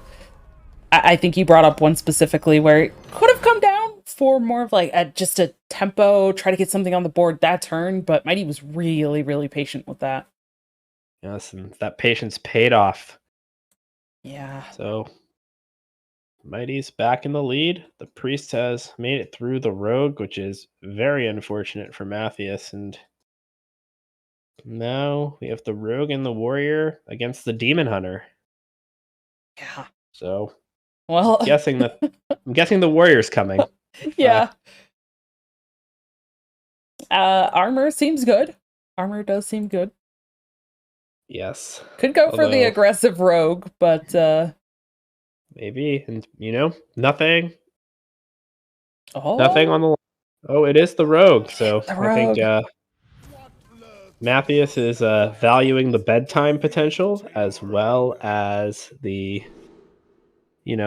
chance at seeing how the difficult matchup goes first. Can relate to that. And Yeah. well, with Blackwater Cutlass and Wild Punnel, how hard can it be? Yeah, it's a great start. Ooh, discounts Shroud of the Concealment. shroud too. That being said, Mighty's hand also looks very powerful. Yeah. But So just shroud here. yeah, unfortunately, the neutral minion makes things a little bit awkward. But Yeah. second null. Is it really that awkward now at this point? Still some cheap knolls that can come down here, and so far there hasn't been anything on the board. There wasn't any turn 1 minions played from Mighty, so that has to at least be a benefit, but even one knoll just being able to be played here, clearing this Vanguard, seems pretty great. Yes, and could make it too. Yeah. Ooh. Maybe the extortion too. Yeah, could just clear all 3. It kind of feels a little bit like overkill. Mm-hmm. I think that extortion might be better used on something else. I wonder if there's just a hero power here. Maybe. Hero power in one knoll. I feel like keeping 4 health on the knolls and clearing everything is also very strong. Yeah. So, but the hero power looks good too. Big tempo play. We do see the extortion line. And those knolls are coming down. Maybe we'll see an emote here. Those are getting in there. Can't Fell play Barrage, double Metamorphin. Fell Barrage. Can play one and Metamorphin yeah. is all right. Oh, and this Lady Steno in hand is just like waiting so patiently for her time. No, I think that time will be pretty soon. Yeah. Let's see, we have the prep reconnaissance.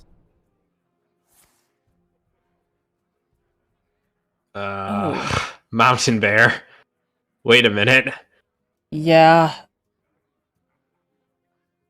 Undying Disciple isn't the worst pick in this matchup either, but this really isn't kind of the board that I think you'd want to take it. But Mountain Bear seems pretty great. Just putting multiple taunts in the way of Demon Hunter being able to attack your face is a pretty good line. Yes, and that's why Big Beast Hunter is so strong against Demon Hunter. It's just playing this early Mountain Bear, and will be really fun for Mighty to see that Rogue can do it too. Well, that was a pretty quick pick as well from that Tooth of Nefarian, but Matthias picks up a Fire Sail. Who needs the Undying Disciple when you can just find a Fire Sail? Yeah, or I think I know I was eyeing the Counterspell a little bit, but Fire Sail also seems very strong. Yeah. You know what else is strong though? A 5-mana Mountain Bear. And yes. does feel a little bit worse here, just because I would assume Matthias really wants to actually clear this Lady Steno at this point, and there's not an option to do so very well unless could just play the fire sale or maybe trade off the weapon to find something, but it feels...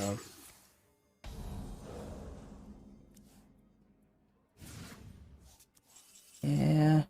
Well, good draws for Mighty. But the fire sale will come in handy if we see a Battle-Worn Vanguard and a multi-strike line. Yeah.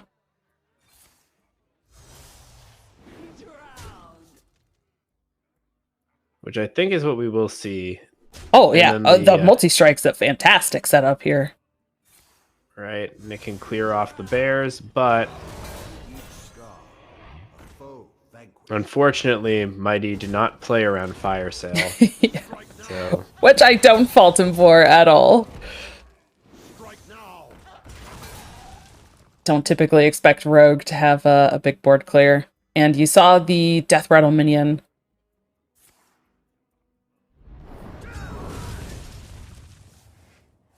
Ooh. Could also just go for the Fillet Fighter instead of hitting with the weapon. Yep, preserve a little more life total. Edwin is now primed to draw some cards next turn. Yeah, or next turn could even just be Smite and Shadow Step the Smite as well. Mm-hmm. My blood boils for war.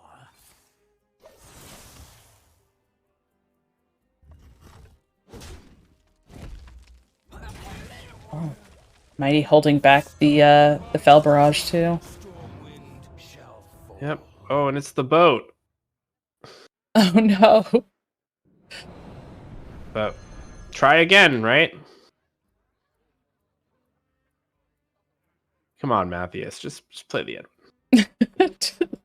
It's coming down. No, it's not. It's coming down. No, it's not. All right. We're as unsure as Matthias is. It's a tough decision. Yeah, I think it's one that has to be made, though, just because there's the Zillag. You need to just keep the cards flowing. I mean, even as a 4/4, if the card that Matthias draws can't be played there, and there's the top deck, Zillag. Mighty is good at the video game, guys. Oh, yeah. I mean, I think even just having the 4/4 there was good enough. Yeah, so at least would have made the life total a little bit more bearable, but... Yeah.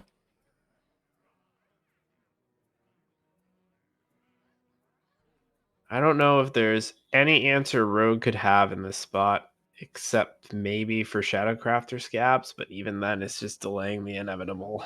Yeah. Yes. With Krakatoa, 3 of the stocks can be cleaned up. So we see Edwin. Gone fishing. Preparation. Well, the Krakatoa can't come out now at this point. Gonna have to find some other answers. Okay. Yes. It's a good start. Gone fishing. Take scabs away. Wicked stab. And the prep, too. Keep this going. I think the stocks might be scarier than Xylag. Yes. I think this might have been... it. Oh my gosh, Matthias has to get these actions in quickly, too. Gets to clear one of the stocks? Well, this is lethal coming back the other way. If Mighty isn't able to deal with Matthias's life total or the Edwin. And that's the worst draw. Yeah, that's not enough. 6 damage from the minions, 1 damage from the hero power. You know, this is lethal. Incredibly, this is still... I think that this can be lethal. I think it might rely on stock luck, though, because you get 4 damage attack. The Fury does 2 and 2. Your board hits for 11. It's enough. Mighty is winning this game. Does Mighty need to trade one of the stocks? No, the Fel Barrage gets there because the Edwin is too big. That's Yeah. so Wow. unfortunate. Who would have thought a big Edwin's actually a downside? And Mighty will be going to Grand Finals. Yeah. Just like that. Just like that. I don't even think at this point we need to talk about matchups because like you said, it just doesn't even matter. It doesn't matter if it's a good matchup, bad matchup, even matchup. Mighty just says, I don't care. I just hit him in the face and then I win no matter what the stats say. Yep. That's just that player difference. Yeah. So, good for Mighty. Grand Finals should be an exciting tilt, but I think that this is where I leave you all with Dragonrider and Trido to take it to the finish line. So, viewers, thanks for watching. It's been a pleasure casting, and I hope you enjoy the exciting finish of this tournament. Thank you all, and we'll be back soon with Grand Finals. Welcome back, everyone. We are now in our grand finals match between Ragazzoni and Mighty. I'm here with Dragonrider, and keep a reminder to everyone, Ragazzoni is from the winner's side, so he only needs to win one best of 5 match. If Mighty does win this match, then they will play another best of 5. So, Dragonrider, would you like to introduce their lineups for us? Yes. Let's take a look at this. We have seen both of these players on broadcast already, but it's been quite a while now since we've seen Ragazzoni. So we'll start with the Ragazzoni's lists here, going in on the Curse Warlock, the Fell Demon Hunter, the Big Spell Mage, and the Maestra Rogue. So a little bit interesting there. We haven't seen a lot of the Big Spell Mage. And then, of course, Mighty, we've seen quite a bit already in this broadcast, but has that pretty aggressive lineup with the Naga Bless Priest, the Fell Demon Hunter, the Rogue, and that Hunter, that Beast Hunter that has kind of been doing a lot of work. When it wasn't banned, I should say. When it wasn't banned now, because we have seen it get banned. But we're just waiting here for these players. They are getting ready to do their bans. Any predictions on what you think the bans might be in this match here? For bans, Yeah. I'm not so sure. I would imagine, what was Mighty's like bans consistently or throughout the tournament? Banning like Kind of changed depending on the lineups, but I think, can try to yeah. find that out. Oh, well, we do have the bans in, and it looks like Mighty went ahead and banned the Big Spell Mage on Ragazzoni's side, and Mighty's Fell Demon Hunter has been banned. Yeah, I would imagine that the big the DH would be banned. Yeah. So yeah, looks like we are going into our first match. Yeah. And it is going to be the Rogue. Looks like Demon Hunter, but that Demon Hunter was banned out, so this is the Rogue versus also the Rogue, even though it does look like Paladin. But both Rogues. Yeah. And I think So neither of them are playing Jackpot Rogue as well. These are... I'm looking this to is the see... more traditional boat rogue. Yep. Yeah, I'm looking... I think this is exactly the same 30 card for card list on both sides. I don't see any differences in the list.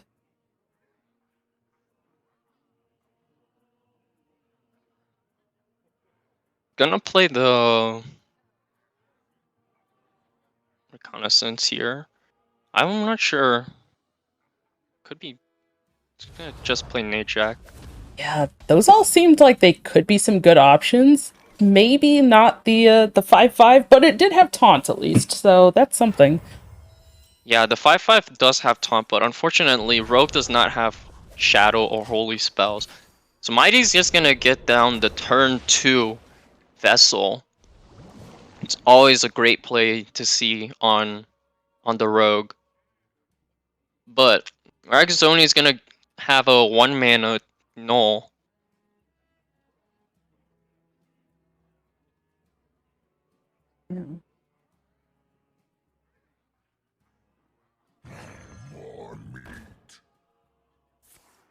Just gonna go for the hero power. Really kind of interesting, just playing out the Null without being able to rush it into anything, but it still gets a body on the board. I think that's kind of the biggest thing for Ragazoni at this point.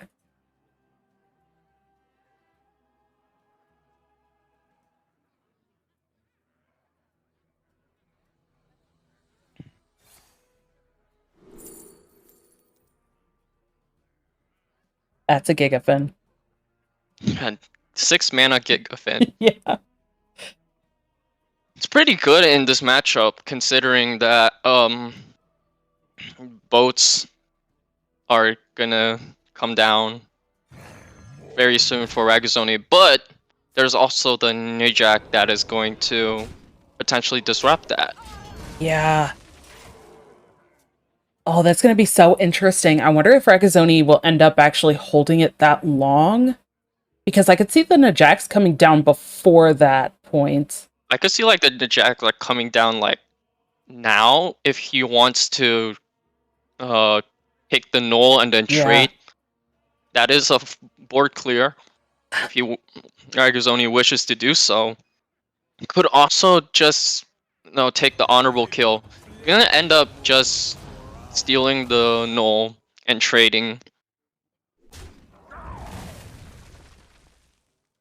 Hovering the Shadow Step. Yeah. Not sure if Ragazoni is planning on playing it.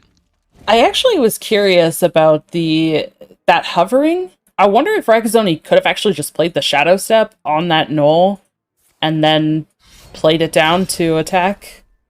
And yeah, got to he keep could it. actually. Ragazoni could actually do that. That is a play. That will make the Null free from Najax's control. Yeah. And so when Najax dies, it doesn't go back to the other side. Also, it would make the Null be a 3/2, so it's also something worth mentioning. Mighty going in on the Okani here. Did pick Spell, which I like going into turn 5, knowing that Vessel could be very likely. But Ragazoni gonna test with the Shadow Step first, find out that it is that spell. Now gets to play the Vessel. Kind of interesting, the 3/3s do contest the Okani body, but we've already seen the Najak come down and the Shadow Step, so this Gigafin you were talking about, it could get tons of value.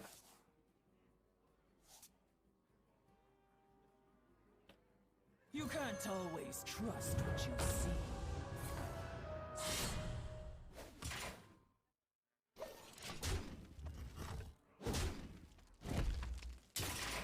The potential for Mighty to Shadow Step the Gigafin as well next turn, just so it doesn't die to a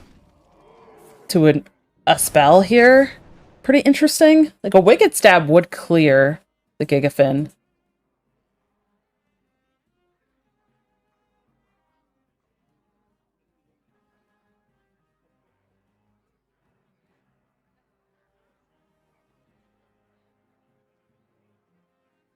Is there ever consideration for Clash of the Colossals?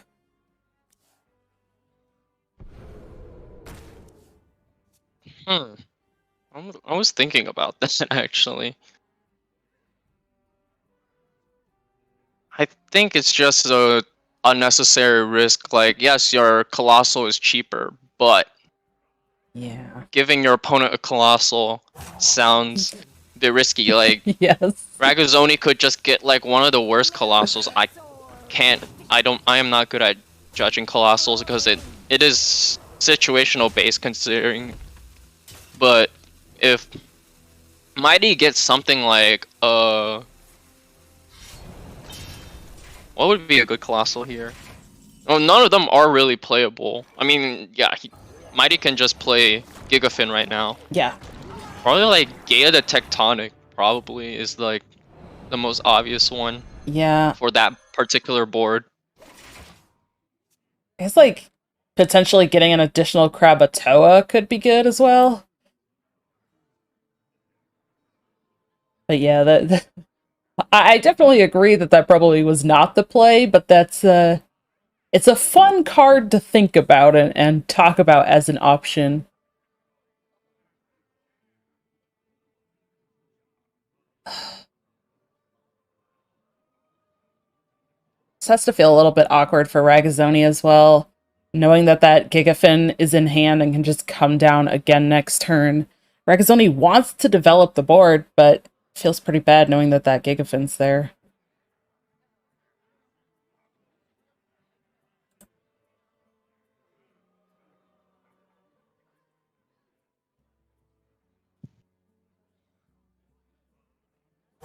Too soon.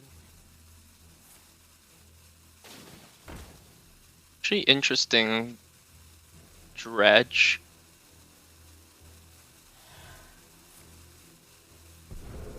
Gonna end up instead playing. Doesn't play the Gone Fishing.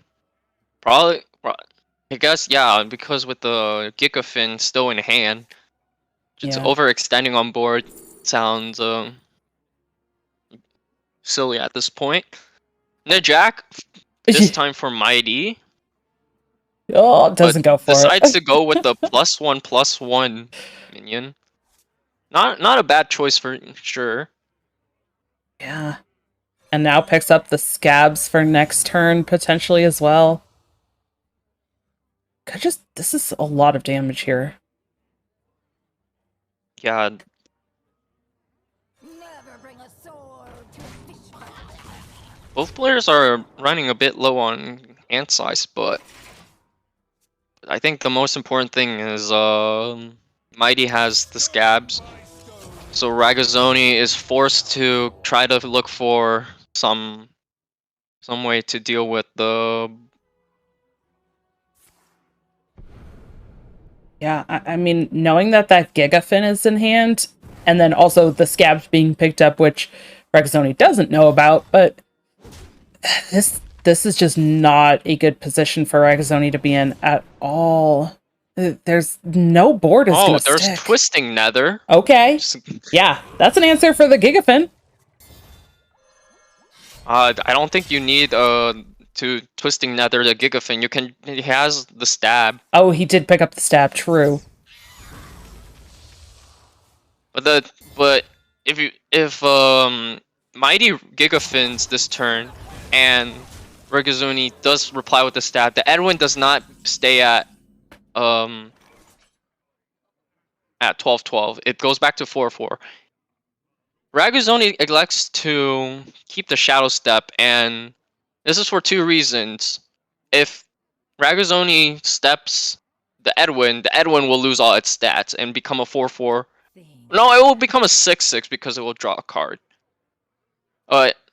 And Shadow Stepping a 3/3 just doesn't seem like it's worth the +2/+2 stats. Especially since the 3/3 cannot be replayed. Yeah. So Gigafin will come down. I would expect to see the Stab and then the Gone Fishing now. Just instead plays the Twisting Nether instead. I guess that probably makes a lot more sense because. Oh! It's because the Gigafin is technically summoned first, so that means that Death Rattle triggers first. That's the interaction. I see. Keep your enemies close and your shit. Yeah, it's really kind of a weird sequencing that we don't often see, but I think at this point, Mighty's like, who cares? I'm just gonna play the scabs. I'm just gonna develop the board. The only interesting line would be, I guess, if Ragazzoni returned with their scabs. But it doesn't look like Scabs has been drawn, No. unfortunately. Also, I was like gonna mention maybe Ragazzoni wanted to preserve the 6/6, but it did not matter. Twisting Nether will return the minions back to his board anyways. Yeah. Both players will have 6 damage wicked stabs, but Mighty is presenting lethal on board, and Ragazzoni is forced to step the null. Yeah. To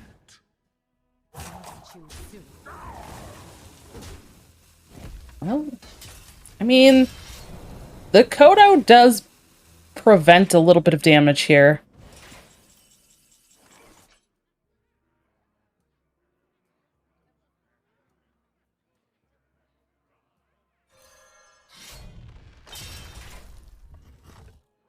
gonna start with the Touch of Nefarian. Tooth of Nefarian. None of these deal damage directly to face, however, Holy Nova is pretty good here. Yeah. It will clearing up this 3/2. However, Mighty is running out of cards in hand. Yeah. Although presenting quite a lot of damage. Has 6 from hand.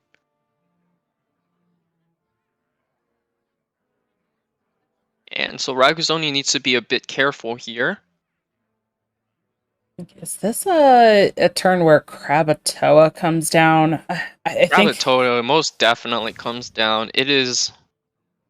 there's no taunt possibility for Ragazzoni, right? It's a 6/5, and you get to deal 4 damage to face and then re-equip with a 4/1 weapon. Yeah. And clear the 2 minions. Mighty just needs a little bit more damage. Yes, the 3/3 stealth here is also great. What? Oh, that's exact lethal. Oh my gosh, the top deck 1 damage. Mighty found it. Wow. This is why Mighty is a grandmaster. That's right. So takes down that first game. The Rogue mirror match. 30 card mirror match. Like that is the complete definition of mirror match there, with all 30 cards being the exact same for both players. That does mean, again, that Mighty takes that first game. Now, just want to restate for all of the viewers that this is a double elimination bracket. So that does mean with Mighty coming from that lower bracket, if Mighty wins this series, there will have to be another best of 5 played between these two until one of them receives a second loss in the tournament. So if Mighty wins, then that means that Ragazzoni hasn't lost twice yet. So going to be really interesting to see if that happens and if there's any changes. You know, do they pick a different deck for the ban, or do they maybe, you know, do the queues change up how things pan out? Could be the same result, but it's always interesting to see how things change up in if there is another best of 5 played. But looks like we're getting into game number 2. Let the hunt begin. Mighty bring in the Hunter. Ragazzoni on the Warlock. Curse Warlock.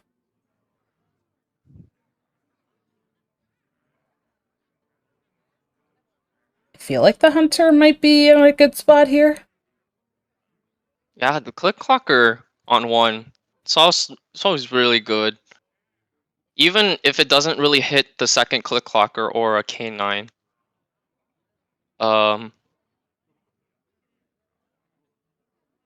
It's like Warrior doesn't really have great ways of dealing with it on early, so it'll be some early tempo for Mighty, and also it could easily be paired up with, you know, the buff spells that Hunter has and could just run away with the game with like that.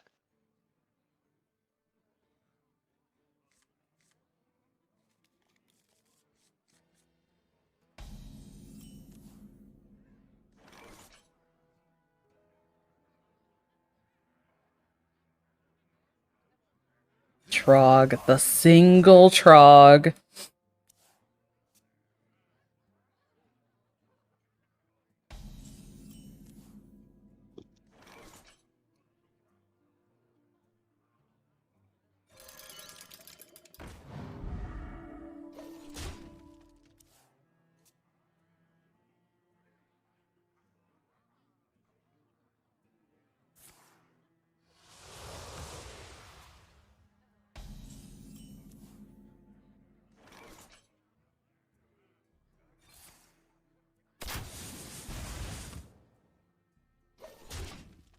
Yeah, it's nothing really happening too early right now.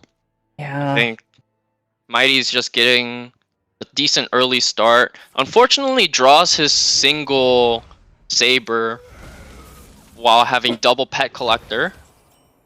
Yeah, it still could come down and at least put the Sunken Saber into the deck for Pet Collector to pull and one of Pet those. Pet Collector can indeed draw the second Saber, and no need for a weapon. But that does kind of mean the second Saber is a bit awkward outside. Even outside Harpoon Gun, you don't really want to dredge and then just play the Pet Saber. So yeah, second Pet Collector is going to be a bit awkward, but sometimes you just need only one. Yeah. Yeah, there's not actually a lot of beasts being run. There's a few, but not a ton of beasts being run in the deck.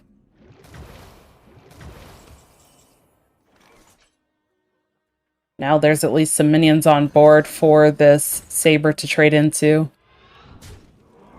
Yeah, we're gonna use the barb nets here, which is great, which is fine because Big Beast, like the name, it's Big Beast Hunter. It doesn't really play that many Nagas, only like the early game ones. So considering that we are at turn 5 or in this game, it is not worth it to try to greed out the full value of a card like Barb Nets at this point. Yeah. Okay. Rexoni gets to clear a little bit here, draws even more cards. There's a lot of resources in hand here, but I'd expect to see Pet Collector come down. Ooh. Or Pet Doggy Biscuit is also really good. yeah. Just pushes the damage.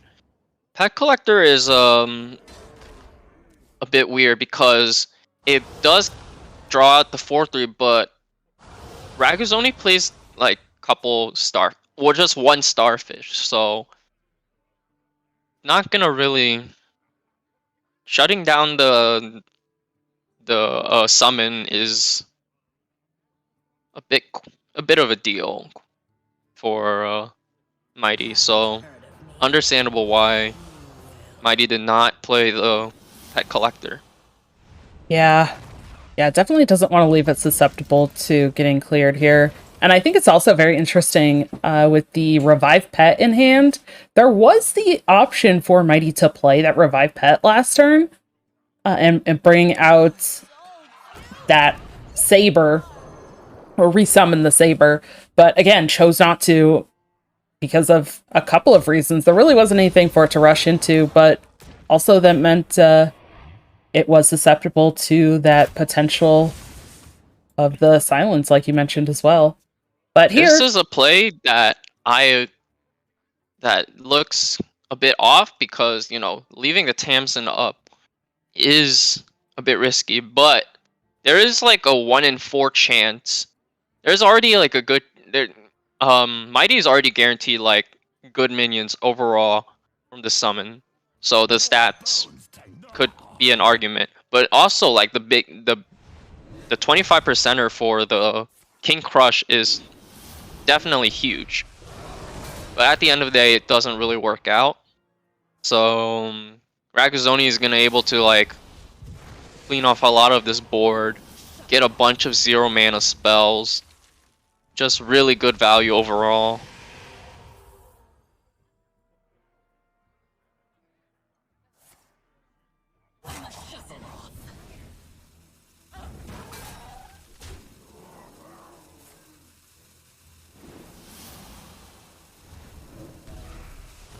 well, and there was the power of leaving that Tamsin up. We saw it in full display there. Yeah, Mighty just decided, yeah, nope, Yeah. I'm not going to. Yeah, I Deal think with that. it was also interesting too. I wonder how different things would have played out there if instead of the Mountain Bear, if Crush had been pulled. If Crush had came out onto the board, because that I think for me the big thing was that that Revive Pet waiting in hand. Bringing back a Crush is great. There was a lot of healing though. There was a lot of healing. Yeah, there was quite a lot of healing for sure. Like, yeah, you heal a lot, but Mighty also had a Revive Pet. Yeah. I think that might have played into some factors. Yeah, well, I mean, that means Ragazzoni getting the win on that Warlock. And we see, as we get into game number 3, Mighty going to go ahead and just re-queue the Hunter. And Ragazzoni bringing in the Demon Hunter at this point.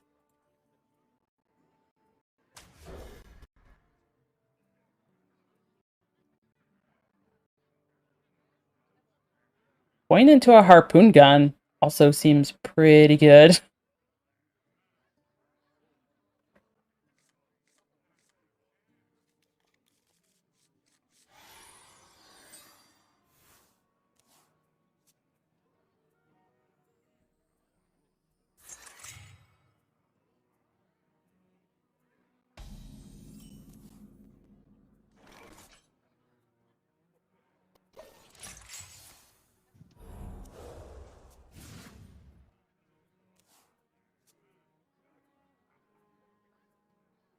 Okay, well, both Harpoon Guns.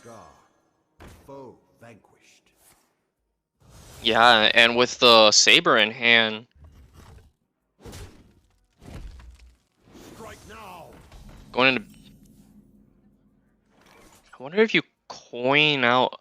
Oh, this draw, this is huge. Can just play Slither Spear into Barb Nets. Clear quite a number of minions. Yeah. So now Ragazzoni's in a tough position. He has to choose between playing Fossil Fanatic or cleaning up the 2-3. Yeah. The multi-strike Does not feels seem awkward. like... Yeah, it does not have the option to do both. No.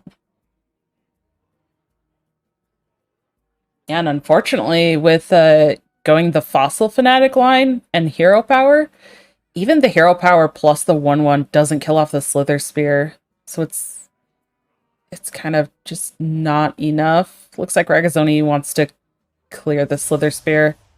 I don't blame him.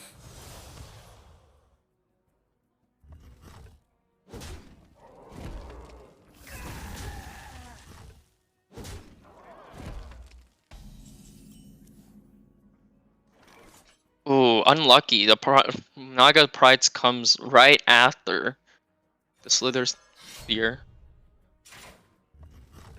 Yes, ignoring the 1/1 minion. I approve. Yes. Yeah, we've seen that very consistently from Mighty throughout this tournament. Ignore the minions Ooh. and send damage face. Okani is actually a good pickup. Yeah, I would imagine picks to counter a minion? I would imagine minion. I mean, this is with caster vision, but I mean, generally I do pick minion quite more often nowadays. Yeah. Compared to like last expansion, I think I was like when Okani first came out, I was using Okani more as a 4-mana counter spell. But yeah. yeah, in like recent weeks, I think minion was in general better.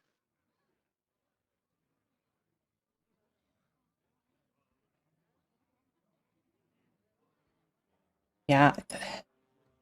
The meta overall, I think, has become a little bit more board-based. There are a lot of minions being played. Still a decent amount of spells, but also in this case, Rexoni knows at least that the coin is still in hand. And just playing Okani to counter a coin feels pretty terrible. But Mighty didn't test. Didn't test with coin.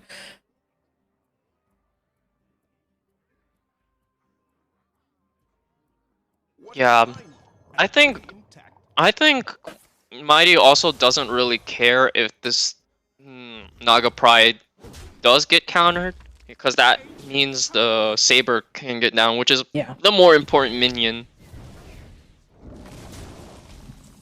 to get down.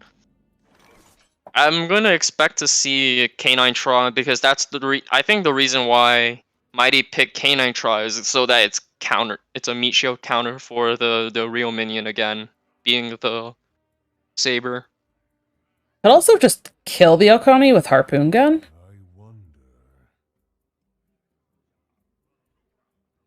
But that means that the Fossil Fanatic lives.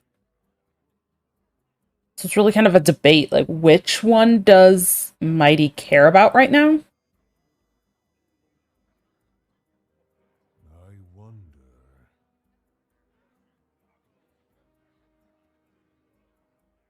Because, yeah, Mighty could go for that K9-Tron, have that get countered, and then just coin the Saber and get to clear the Fossil Fanatic. But no, gonna go ahead and just use the Harpoon Gun. Wow, that was picked so fast. I did not see... Oh, it was Mountain Bear. That explains the snap pick. I don't... But he dredged with the... Yeah, dredged with the Harpoon Gun, so can't really dredge with the K9, because then the Mountain Bear will come down one turn later than what he probably wanted to, and that could change the match. I see.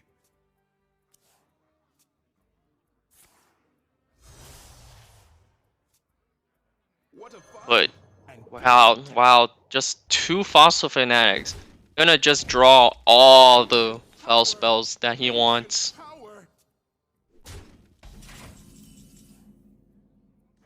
Now, Mighty's in a weird position. 10, still down to 10 health. Well, Tavish is really good, but again, can't really play the K9 Tron again.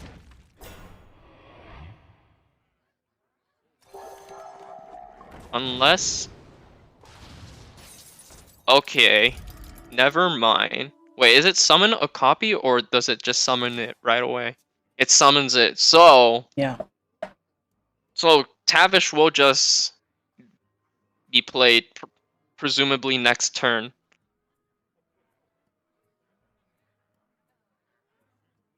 I don't know what's the attacks on the... It's 6/4, so it will clean off a Mountain Bear. Yeah. Is there potential for just the Lady Steno here with double predation? Oh, I guess Ragazzoni wants to go for the Kurtrus. double predation, but then there's still like it's gonna hit into the Divine Shield with 1/1 and then the 2/3 before going directly to face. Yeah. I guess, yeah, doing it this way just kind of clears through some of these minions before that can come down. Oh, picking up the Tavish. But, yeah. Gonna decide to play this before. Yeah. Makes a lot of sense. I mean, now Rakazoni is just in the exact same position as last turn. Except has one more mana. Could it be a lethal setup? So Yeah. I mean, the Lady Steno just doesn't do as much work. Fury. Predation, Fury, Signal. That's 5 mana. And then Chaos Strike was another 2. So it needs one more 1 mana spell for lethal.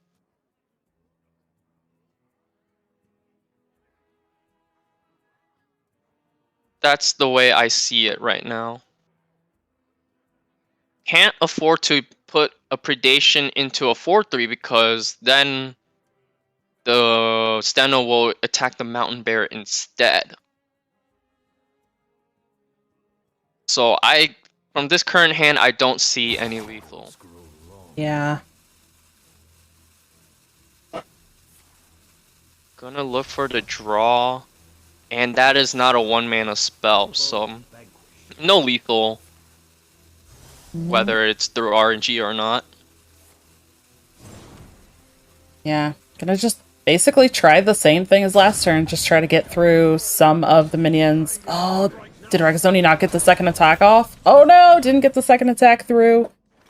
Oh, that is actually unfortunate. Yeah. I don't think it really matters in terms of maybe from Ragozoni's side, he still is like he probably thinks he may have thrown the game, but after seeing this Tavish, Yeah. maybe he realized this game might not have been. Maybe it was still winnable. Explosive, and then probably improve Ice Trap. I think the more pressing question that I have is will it be Hero Power or Doggy Biscuit? I think Hero Power is just better. Yeah. Always Huffer. Went for the snake trap as well there for that second secret. It was Snake Trap? Yeah. Yeah, that gives more minions, so the Lady Steno can't go connect to face, and Zillag has more minions to deal with. Yeah. Yeah, and interestingly as well, we haven't seen Zillag or Jace either.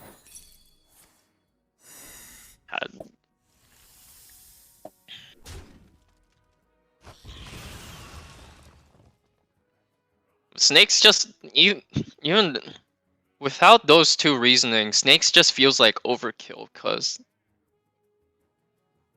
I mean, maybe Ragazoni still somehow miraculously finds a way to clear board right now.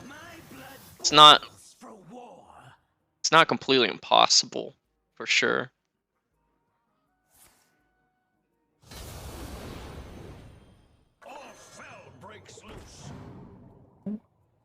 I think the snakes makes sense.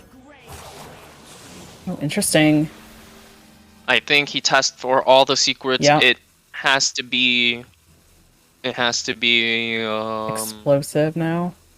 Explosive now. So now is just gonna try to clear as many minions. Yeah. I really actually did like the choice of the snakes from Mighty, just because it does create a scenario where if Ragazoni is attacking into a minion, sets up the snakes, and if there is the Zillag that finally comes down, or even a Jace, Those snakes just kind of help clear up some of that or soak up some of that damage. Whereas, because a lot of those cards from Ragazzoni's hand had been sitting there for quite a while, so Mighty might have had the read that there was actually the Zillag in hand, just kind of waiting there to be played. It might have come down a couple of turns ago, but I think the bears, the repetitive mountain bears, kind of made a Zillag a little bit awkward. But now, still super awkward. Does Mighty have to trade off the doggy biscuit? I Or don't just think so, because kill off the... oh wait, this has one of these minions will have rush. Yeah. Oh, the that's crush. unfortunate. The I had lethal in hindsight. If he traded earlier, then he could coin out the King Crush Yeah. for lethal. But you know that's like a 1 in I don't know how many. I don't know. So 17 cards. you really can't fault him for going for that low risky play. Yeah. There was kind of a delay before making any plays, so Mighty might have been considering that too. I think getting that Naga out on the board set up for exactly that Naga to get the rush. Oh, there's the Zillag. There's the Zillag. You have to like clear out minions before playing Zillag, no? Yeah, I think also because Ragazzoni's also tested for all these secrets and knows at this point that that's explosive, I definitely would not be surprised to see at least one trade here. Ragazzoni wants to get this healing. The healing is also nice because His prison and I the jailer. For war. we'll Yeah. elect to just not. Will we see the Huffer or Leok. It's a 66% chance. yeah, 66% chance for lethal if it's Misha. It's not the end of the world if it's Misha. Oh, Wow. it's not completely the end of the world if it's Misha because it could just kill the 3. It's actually no, it's actually bad because no, it's actually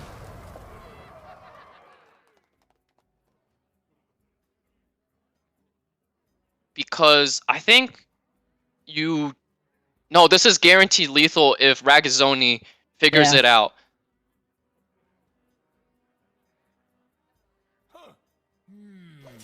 Yeah, I think at this point. Never. Well, there is the Jace anyways. Yeah, I don't think it matters. But like, yeah, I think you can just Let's make all the trades. trade. Yeah. Oh. Yeah, you can just make all the trades anyway. Yeah. No need for Jace. Yeah. No need for those the colossal minions either. Yeah. But yeah, unfortunate. The 33 out of 33%er happened Yeah. That in was so grand unfortunate. finals. And so Ragazzoni will be up 2-1, correct? Let me double check, but that sounds correct. Yeah, because Yeah. has not win on the curse lock yet. No, one with the Curse Lock and one with the Demon Hunter, but didn't get the win with the Rogue. That the Rogue was brought that very first match when Mighty took the win. Rogue did not. No, Rogue was the one that did not win. Yeah. I've been used to people. I just noticed everyone just queues the same deck if they lose every single time. I just Yeah. thought people just usually just do that. Yeah, I mean it makes a lot of sense, I think, for the most part. You know, we've talked a lot already about Conquest in general, and just you have to get a win with the decks, so might as well just keep playing until you get a win.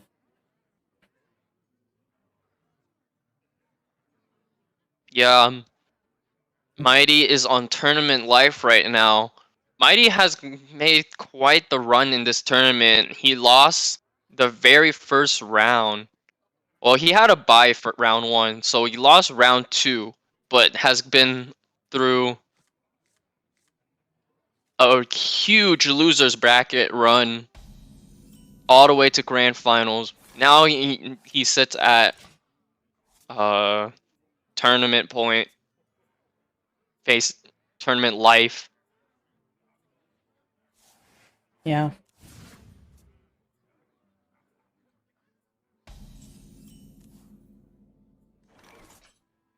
Has the double handmaiden, so card draw is not an issue. You see the wig Yeah. in Mighty's hand.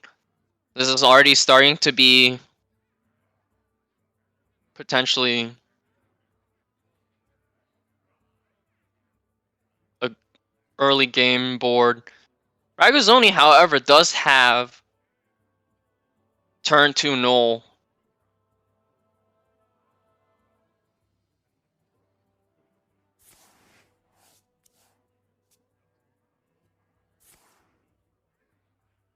Ooh. Rat King is really good here. Rat King is probably the best minion to get Yeah. against outside of Nujak, I think. Yeah, Najak would have been great. I think there's definitely some good options. Like Rat King would have been, I mean, is fantastic. We have the Radiant Elemental in Mighty's hand. Yeah. Great pickup.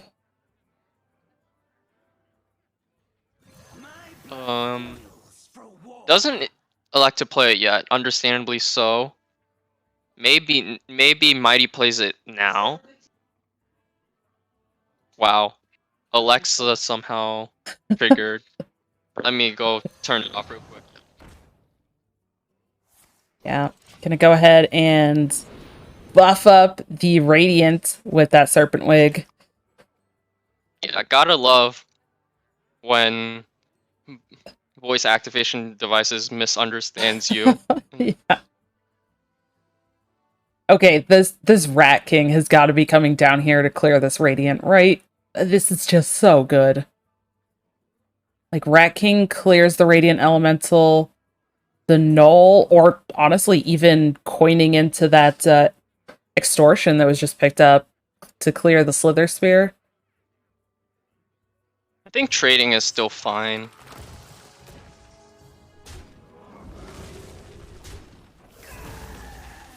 Gonna Shadow Step just to get a 3-5 stats.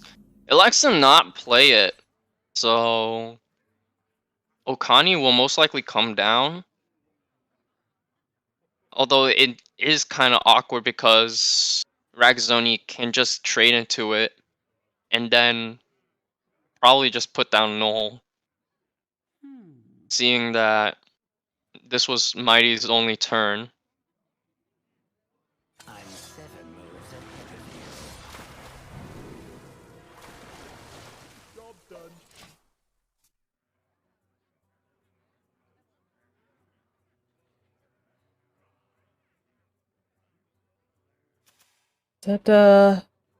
Yeah, it was Minion again.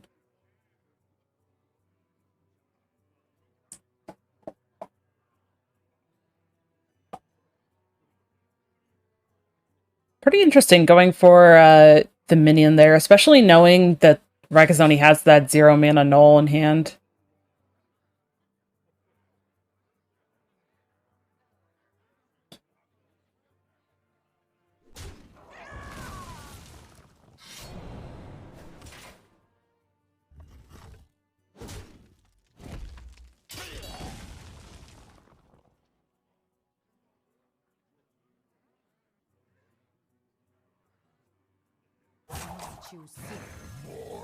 Yeah, I see the Null Plague now. Yeah. I think Okani's like the only like quote unquote only disruption minion outside of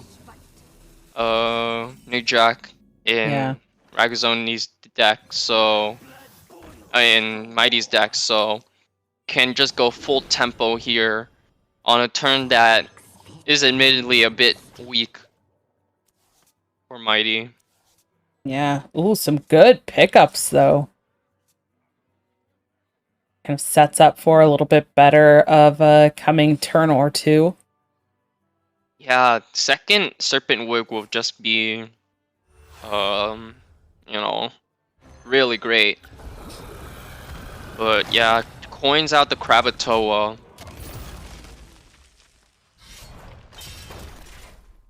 Just gonna trade into minions Yeah. and push everything face. Yeah, I think getting this is one that I feel like we've talked about before. Maybe it was in the previous tournament, but the interaction with finding the Rat King and not really using as many minions on the board to trade is always kind of interesting. But I think the just the value of getting to keep an additional body on the board here, and just, you know, kind of keep the Rat King at bay for now, I think is totally fine too. Yeah, but now we're seeing Mighty just pop off right now. Yeah.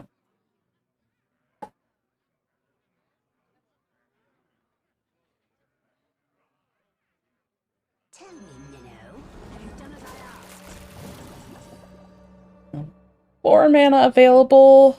I don't think the Samuro hasn't had any sort of buffs or anything, so probably gonna save the Samuro for a turn where can do a The little bit Samurai more with work. like less would just gonna elect to use the bless now, which is fine, considering that Mighty knows that reconnaissance has been used already from Ragazzoni's side, so Yeah. just banking on just shoving all in right now. Yeah, and it's only going into turn 6 for Ragazzoni as well, so that means no potential even on the next turn after this one either for that Scabs to come down and put that large minion back in the hand. How does Ragazzoni answer this? I don't know if there actually really is an answer.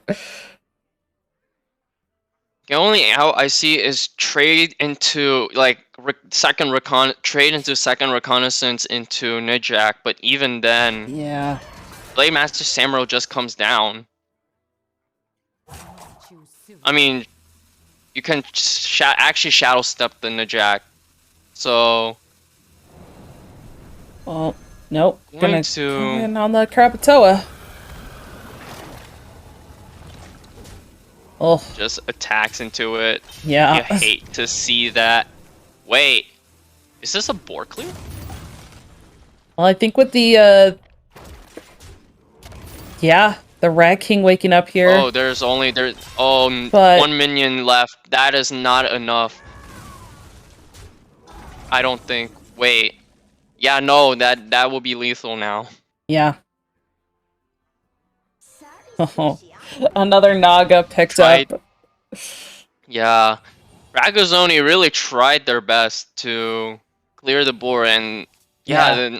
this play was really good in hindsight. If only if the 1/1 could magically not be there either. Unfortunately, Ragazzoni leaves a minion up with double Serpent Wig in hand. Yeah. Yeah, that was a really interesting line. And I think it was really great to see Rigatoni take advantage of that Rat King. Definitely got a lot of value out of it, being able to clear off some minions a couple of different turns in a couple of different ways. But yeah, getting those early wigs, and I think one big turn for Mighty was also that first Handmaiden, just drawing into some really great resources. I really allowed Mighty to actually kind of get through that game, but that means that we're going to a game number 5. And just a reminder as well that if Mighty does win this game, that they will have to play that second best of 5 series. So we're going to find out with this game if it's going to have to go to a second best of 5, or if Ragazzoni is just going to take it here and Ooh, be crowned the Mighty champion. keeps the Doggy Biscuit, but unfortunately does not find any early game minions. So we might just see Mighty just. Oh, never mind. Yeah. See the Murkwater Scribe into turn 2 Naga's Pride. This is such a huge early turns for Yeah. Mighty. The I would Fel expect Ring? to see Fel Rattler. Yeah. Fel Rattler answers pretty well into. I don't know if it does answer well into Ramming Mount, but not necessarily Doggy Biscuit. It doesn't really answer that well into this particular board, however. Yeah. But Well. Tooth for something. Oh, the chain lightning's pretty interesting. Chain Lightning is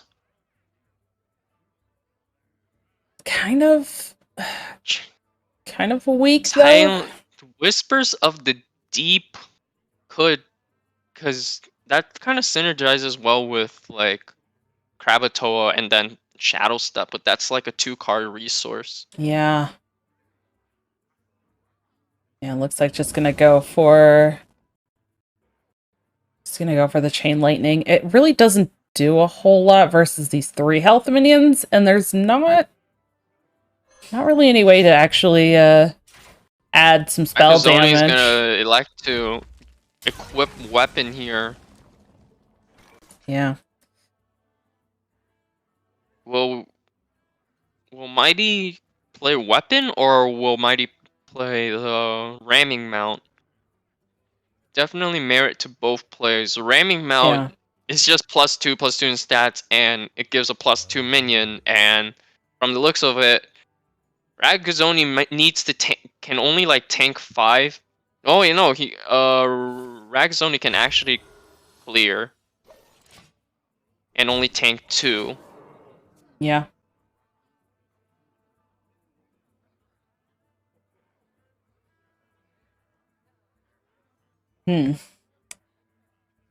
But that requires parting ways with the Rattler. Yeah. It still has to happen.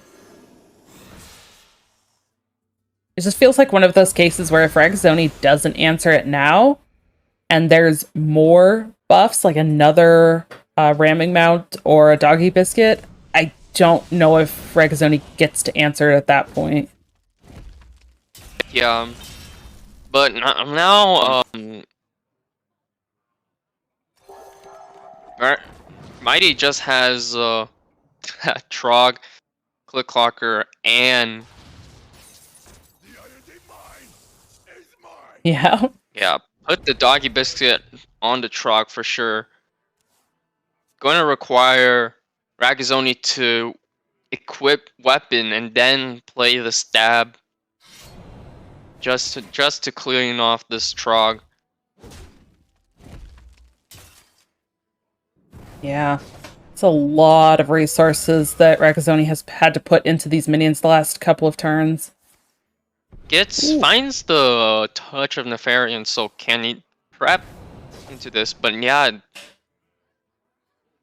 none of these are particularly. They're like more reactive, which is not something Ragazoni really needs right now. Yeah. And I think Mighty can just, run away with this game. Just Temple Pet Collector. Yeah. Will summon the Saber. And then Saber again with the other pet collector, assuming that the first Saber dies. Yep, there it is. There was like no hesitation with that either. Just get that pet collector out on the board. Now, again, really awkward. It's actually... No, it's not lethal yet with this turn. No. It's but one off. I just like Harpoon Gun because we already see from Mighty's deck that one of the bottom, very bottom card is the Mountain Bear. So expecting a snap pick mount. Oh, King Crush. Crush too. Never mind. Oh, Ragazzoni will concede this game, and so we will finally see the bracket reset for sure. Now, Yep. Mighty truly going all the distance. Game 5, and yeah, the lineups will still be the same, right? Yes. Yeah. The lineups, the decks, all of that stays the same. I'm curious if they change their bans or anything like that. That's what I'm really curious to Yes. see. Yeah. They might just keep it the same. I mean, I wouldn't be surprised to see them keep it the same either. Mm-hmm. But they are going to just take a super quick break. I probably just like use the restroom before they get into this next match. So we will go ahead and do that same as well. So we're just going to take a super quick break here, grab a drink, use the restroom, get ready for the real grand finals after our short break. Don't go anywhere. And welcome back. We are back with the bracket reset of this tournament. This will be the very last best of 5. Was a fun 12 plus hours of casting, but we finally made it to the grand finale.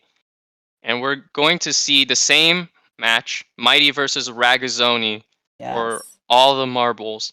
Right. I believe the bans have been the same. To recap, Mighty has the Naga Priest, the Fel DH, the Thief Rogue, and the Big Beast Hunter, while Ragazzoni is playing Curse Lock, Fel DH, Big Spell Mage, and the Thief Rogue. Yeah.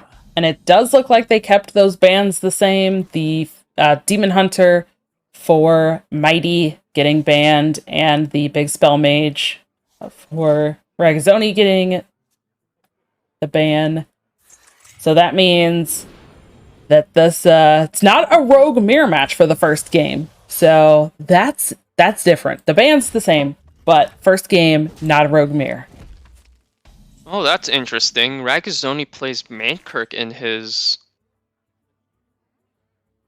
Fel DH. Did not expect this one at all. Yeah, I don't think I wonder.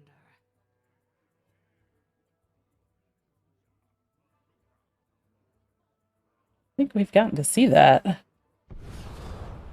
Have Yeah, we? it is declared on Battlefly, so this Yeah. is. Yeah, we actually haven't gotten to see it being played. Some interesting options. Less just looks like. Ooh, Bless is just. Oh, never mind. I genuinely thought Bless would be played there. A 2-mana 7/7 Yeah. would definitely.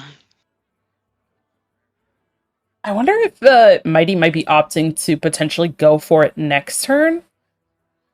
Like be able to rush into something and then shadow step it, replay it, and then put the bless on at that point. That is probably what Mighty might be thinking right now. It does really feel like going all in with this hand at the moment, though, so there could be the consideration of just holding it back because there's not anything else in the hand.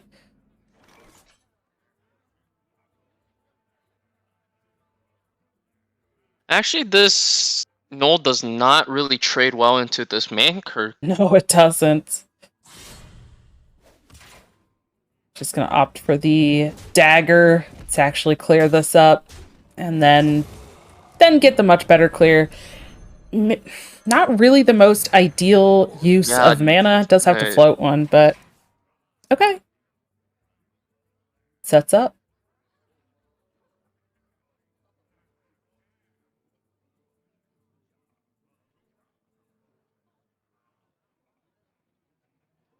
Okay, does Ragazzoni go for countering a minion again?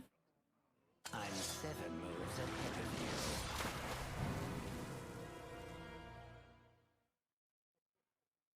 of you. Minion with given caster vision, minion is actually the most likely incorrect because Yeah. there's actually no minions in Went for Mighty's spell. hand.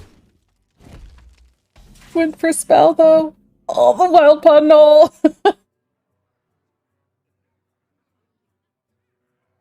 Oh, this is a tough choice now for Mighty. Have to... Yeah, gonna get the news that it is It spell. was spell. Yep. Well, still the option of being able to trade and then get value off of Tooth of Nefarian, so not bad and either we'll way. be able to. Yeah, and Ooh. Arcane Overflow is Yes. pretty good, considering that most of Demon Hunter minions are fairly low health. Ooh, Yeah. with Chaos Strike and Multi Strike, this is just a full board clear if Ragazzoni chooses to do so. Yeah.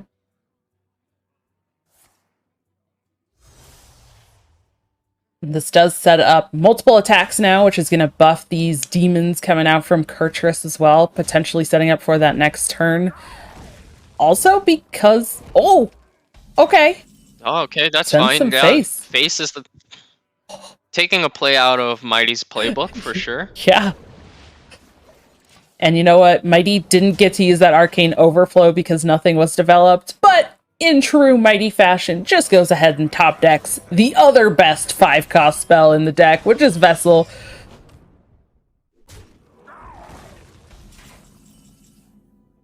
This one is an interesting turn.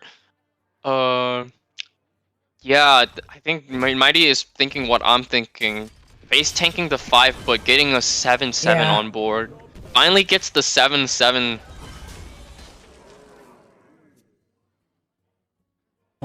This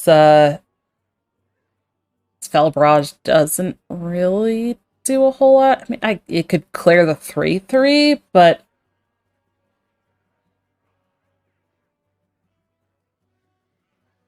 is there some sort of option here for Ragazzoni to go for some attack damage first, clear the 3/3, and then play Fel Barrage? Yeah, multi-strike. Yeah, this will clean up the 7/7. It will also deal 7 face going into turn 8. Now, this is probably just game actually, Yeah. considering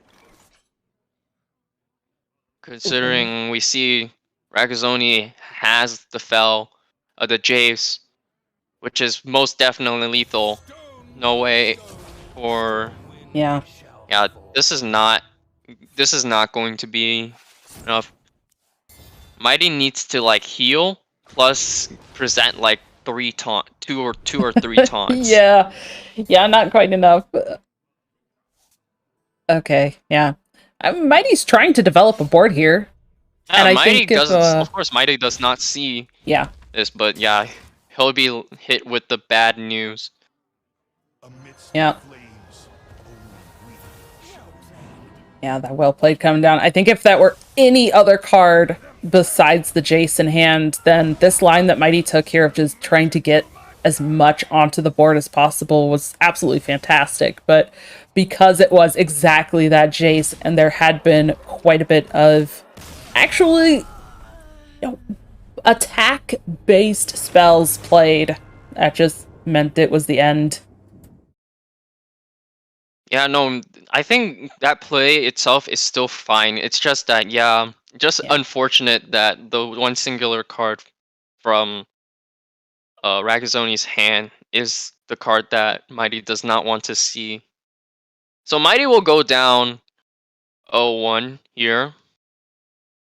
Yeah. But I think that's probably still okay. This is Mighty did win the first best of 5. That's why we're redoing this one. Mighty went from that lower bracket into this. So it's definitely not unheard of for Mighty to just win, even from a kind of behind type of series point distribution. But we are seeing some kind of different matchups here, and Mighty not winning the first game could be a detriment. But we'll see. We see this Warlock.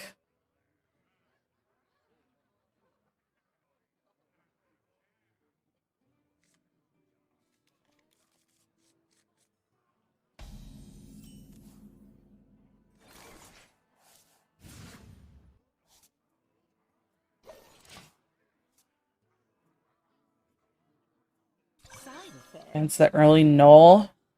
And also pretty relevant here as well that Shroud of Concealment got discounted. So that could come down here on turn 2 instead. Yeah. Oh, the null is not green. 2 neutral minions. Unlucky. Wow.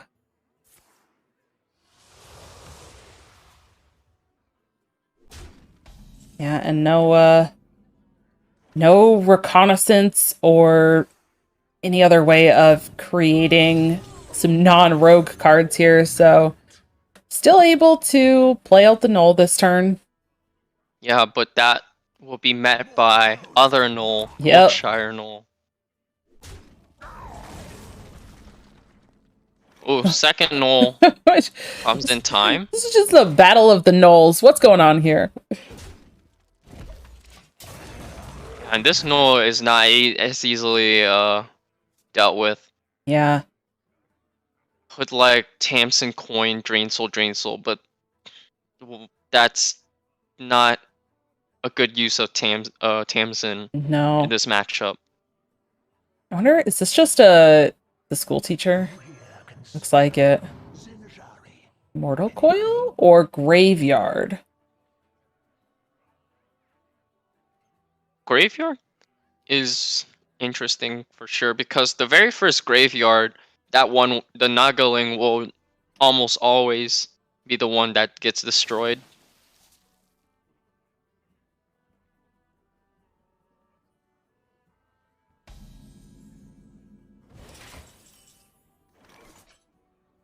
Oh, there is the vessel.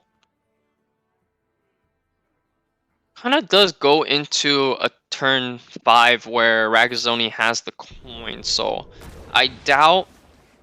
Yeah, the Gone Fishing will not be played.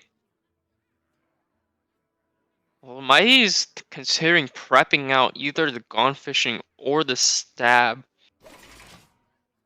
Decides against it though. Yeah.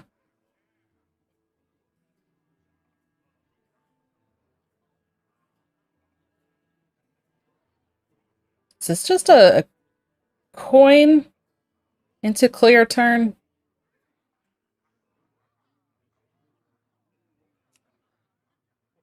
With an Abyssal Wave? To take that Imp Swarm.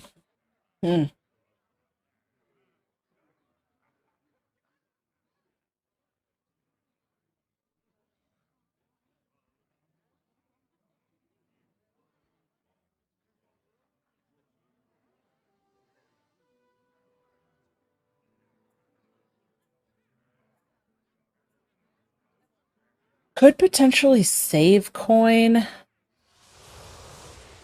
Gonna tap, see what. Yeah. Well. Null comes down, and then Imp Swarm. Sure. Just get another body on the board. I think this seems pretty reasonable as well. Just creates a board for Mighty to have to answer. And if it's answered, that probably means Mighty made a lot of trades, which seems unlikely. And if it doesn't get answered, but Mighty develops even more, then there is just tons of removal waiting in hand for Ragazzoni.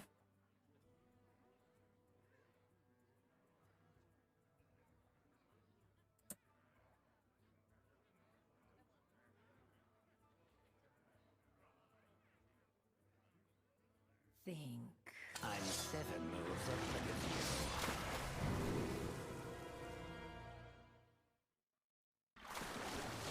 you. Yeah, another minion counter, assuming. Yep. Did go for the minion counter. Quickly. Again, kind of one of those interesting situations where there are a lot of bodies on the board. So yeah, Mighty making some, Mighty trading off yeah, some place a to lot, but Uh, leaves up the 2 minions that probably not worth trading if you think about it. Trading a 3/3 into a less than 3 health minions, generally yeah. not good. I wonder if the coin just comes out first to test here.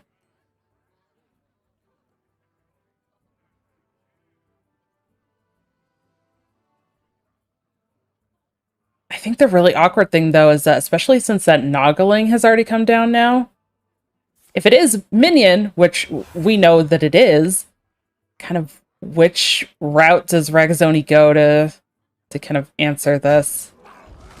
If Ragazzoni knew it was not minion, obviously It has to go in on wouldn't the play touch. the coin. Yeah. Touch of the Nathrazim has to come down to clear it, I guess, after this trade.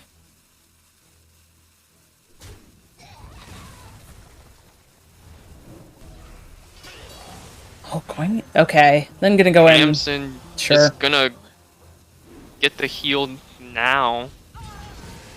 That does that just saw the queen as Shara in hand. Yeah, and it is So, ready now with those It is spells. ready indeed. Mighty is gonna get the Mr. Smite into Gone Fishing combo.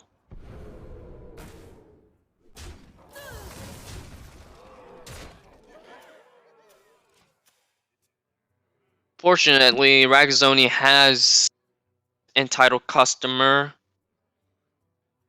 that Yeah. for five minions, and then and then has Mistress of Mixtures as well. Well, the other vessel coming into hand does at least give Mighty something to do. Yeah, unfortunately,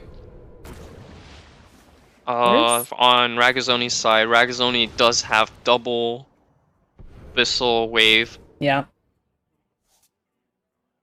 Yeah, I think at this So point, like, Mighty needs a threat, right? There hasn't been an Edwin, there hasn't been Krakatoa, there hasn't... The Smite's already gone. Like, Mighty needs another threat. Think.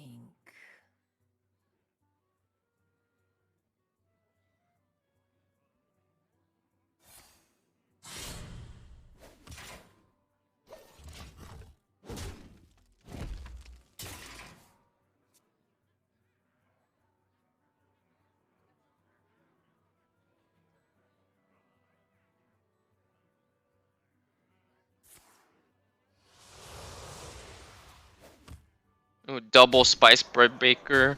Just Yeah. all the heal Yeah. Ragazzoni needs. Yeah, this is really interesting too. Okay, Shroud of Concealment can find something for Mighty here.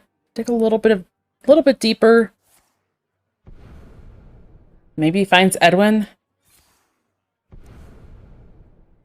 The Krakatoa. Well.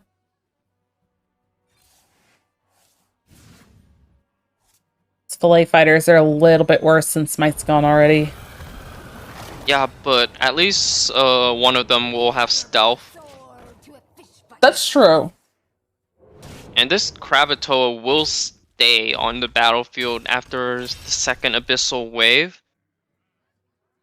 Ooh, Tamsin is a really good draw. Could just elect to just play Tamsin now. Because it just draws that many so many cards. Their consideration for Bran Tamsin? Oh, Brand So- Tamsin. I mean, I it always draws a lot. I always Yeah. it draws a lot for sure. I never really Yeah. considered that play. I always think of Bran and Minion. Never thought about Bran hero card. But yeah, Yeah. it is definitely a play that.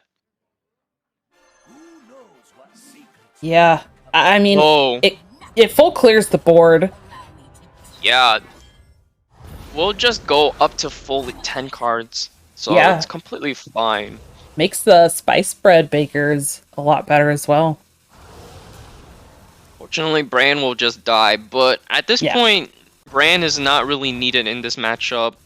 Rogue is down to 14 health. So 4 to 5 curses will do just fine. Not to mention Queen Azshar can get the 1 mana copy and Yeah. just generate more curses like that. Ooh. Felsoul Jailer is Yeah. probably could shadow step it.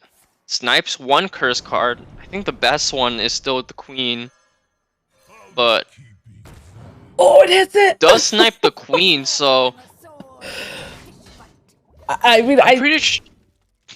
Even though I'm pretty sure Ragazzoni can clear it yeah. and get it back, I wonder does it reset the counter? Because I don't remember this interaction. Is it Yeah. the similar thing with Gigafin? It resets the base stats. I would imagine it would. But I don't even know if that is what matters at this point. Yeah, I think Mighty is just going to end up dying to Yeah, tons of value. with 0 cards in hand, Mighty doesn't really. Yeah. I think the potential for a lot of curses to follow up with after healing for large amounts as well is just kind of way too much for what Mighty had left. Mighty just needed an answer, like or a threat, so much earlier in the game, and just couldn't find it. The Krakatoa tried with the Krakatoa, and the stealth made a difference there, but yeah, not quite good enough to keep Mighty in the game. But that does mean Ragazzoni is up 2-0 now. Yeah, I'm gonna do. Seems like there's people in chat who are Mighty fans, and I'm gonna disappoint them with a potential caster curse.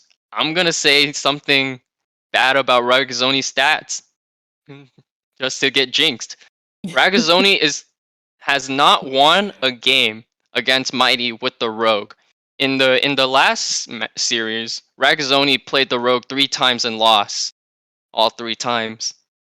So will Ragazzoni win with the Rogue, or will Mighty just 6-0 Ragazzoni's Rogue? I don't know. That's gonna be really I'm gonna interesting. start with the Rogue mirror. the hunt begin?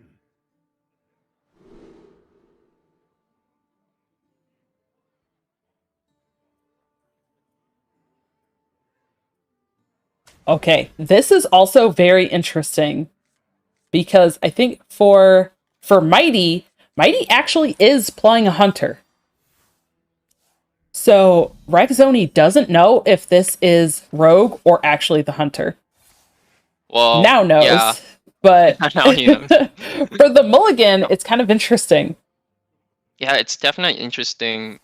In usually you don't have to tell your opponent if you're actually playing Rogue or not. Yeah. And I think on the other side for Ragazzoni as the rogue, getting to start off as Warlock and get that hero power for additional draw, pretty sweet.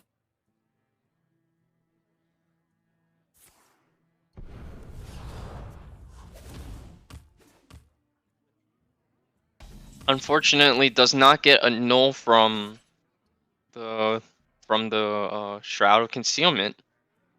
Now, I think now does Mighty play the 3-1?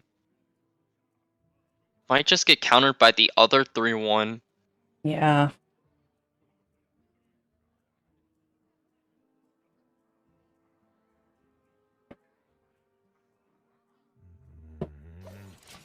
Yep. Sides against it.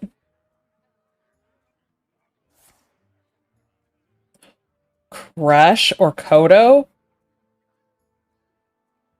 Crush is so much value. Crush is definitely Oh. yes, and with the 0 mana null. Trust what you see.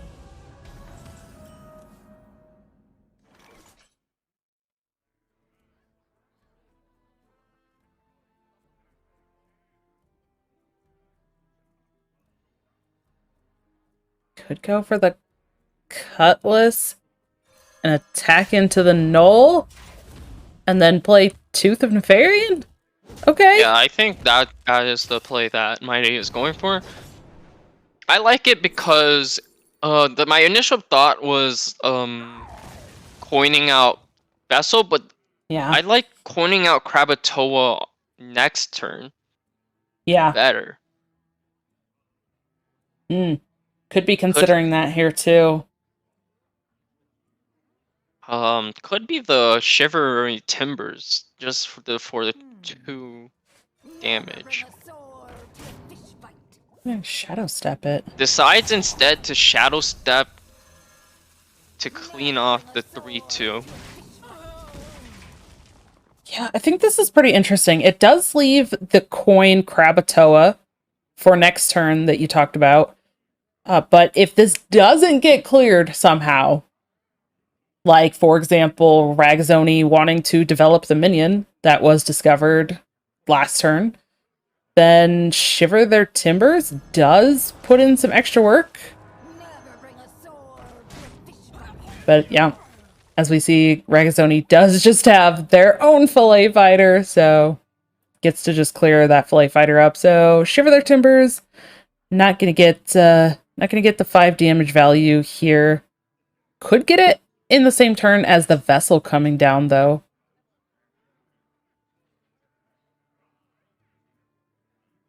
How does Mighty want to answer this Crush? Choose soon. Yeah, this is a really hard decision to do. Ragazoni is going to Shadow Step their own.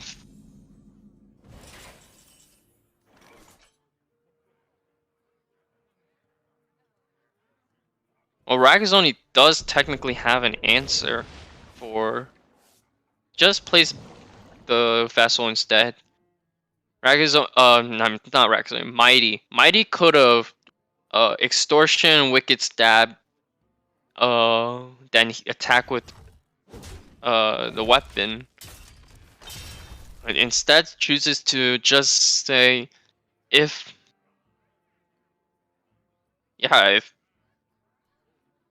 playing stealth minion seems pretty good into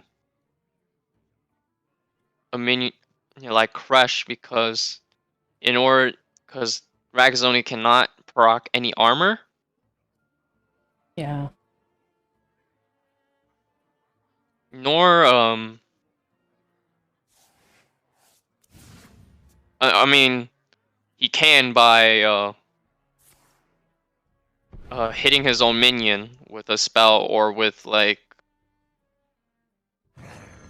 the fillet fighter. Yeah. But it's not really worth, in my opinion, to just hit your own minion even with like a 0 mana card.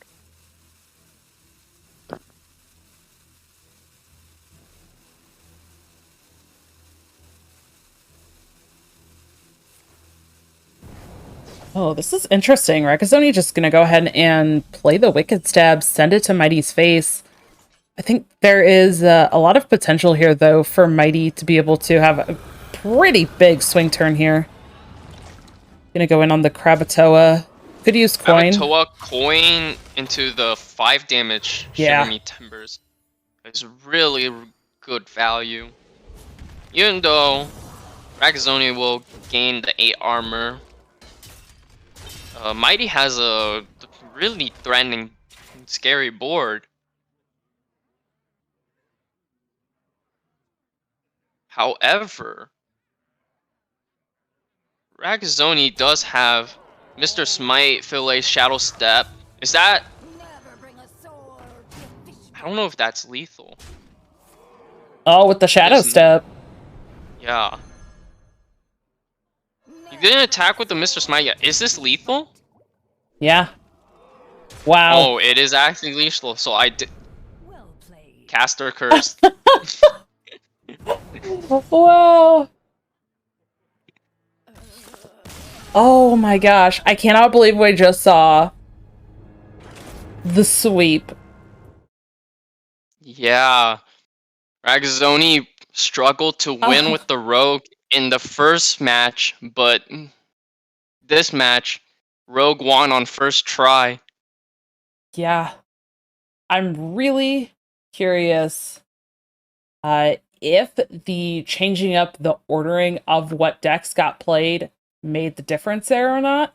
Again, in that first initial matchup, we saw the Rogue Mirror, and then in this one, we did not. So very interesting, but yeah, it didn't really pan out for Mighty. That Rogue for Mighty this time, not getting there. Yeah, I mean, I did not realize that Ragazoni had a lethal setup. I was like, the Wicked Stab on the previous turn should have like caught my eye. I was like, wait, does Ragazoni have a lethal setup? Yeah. But yeah. So Wow. congratulations to Ragazoni for winning first place. Congratulations to Mighty for getting second place. Still an impressive feat. Played 12 total best of 5s today. Also, Yeah, that was a lot of games. I mean, especially since he was playing from India, which is like, I don't know, pretty weird time zone. I mean, it's probably like late afternoon, early late afternoon for... Yeah. No, it's not. It's like early morning, so probably playing, like staying up all night for Mighty. Yeah, could have been. But, getting that second place and staying active in the kind of competitive scene. I guess lots of practice for that kind of the grind. Like we mentioned earlier, Mighty already qualified for Worlds later this year. So, not able to actually compete, I think, at this point in the Masters tours and stuff. Maybe you could be able to compete in those, but they're not as often. So getting to have a little bit of competitive practice in between some of that is I good. think Mighty also made GM last call, which would give the auto Masters Tour slot, right? That's right. So I think Yeah. we will see Mighty next week on stream. I won't be casting, of course. But yeah. Yeah. Wow. What a turnaround though, but that is it. That does it. Yeah. Almost a 12-hour tournament for these competitors. So definitely very long day, lots of Hearthstone played. But we just want to say a huge thank you to everybody that watched the tournament. And I want to also give a huge shout out to you, Trido, and to DankestDad as well for the amazing job casting with me today. It was an absolute pleasure, and I am so grateful that we got to also cast some really spectacular players this tournament as well. Yeah, I would also like to thank you for providing me this opportunity. I haven't really casted much before outside of like the collegiate scene, so this is like the first time I was able to cast some higher level players like Mighty. Yeah. And yeah, it's definitely a joy to watch someone of his caliber play. Yeah, I agree 100%. And with that, again, congratulations to Ragzoni for taking this tournament down, and Mighty for second place, as well as all of our other competitors. Thank you so much. We will be back next month for another Aspire Esports Center tournament. And next month's tournament will be on the Europe server. So all of you who want to compete and you have some collection and some decks built on that Europe server, we hope that you join us for that one as well. But until then, from myself and from the rest of the casting crew, thank you so much for tuning in, and we will see you next time.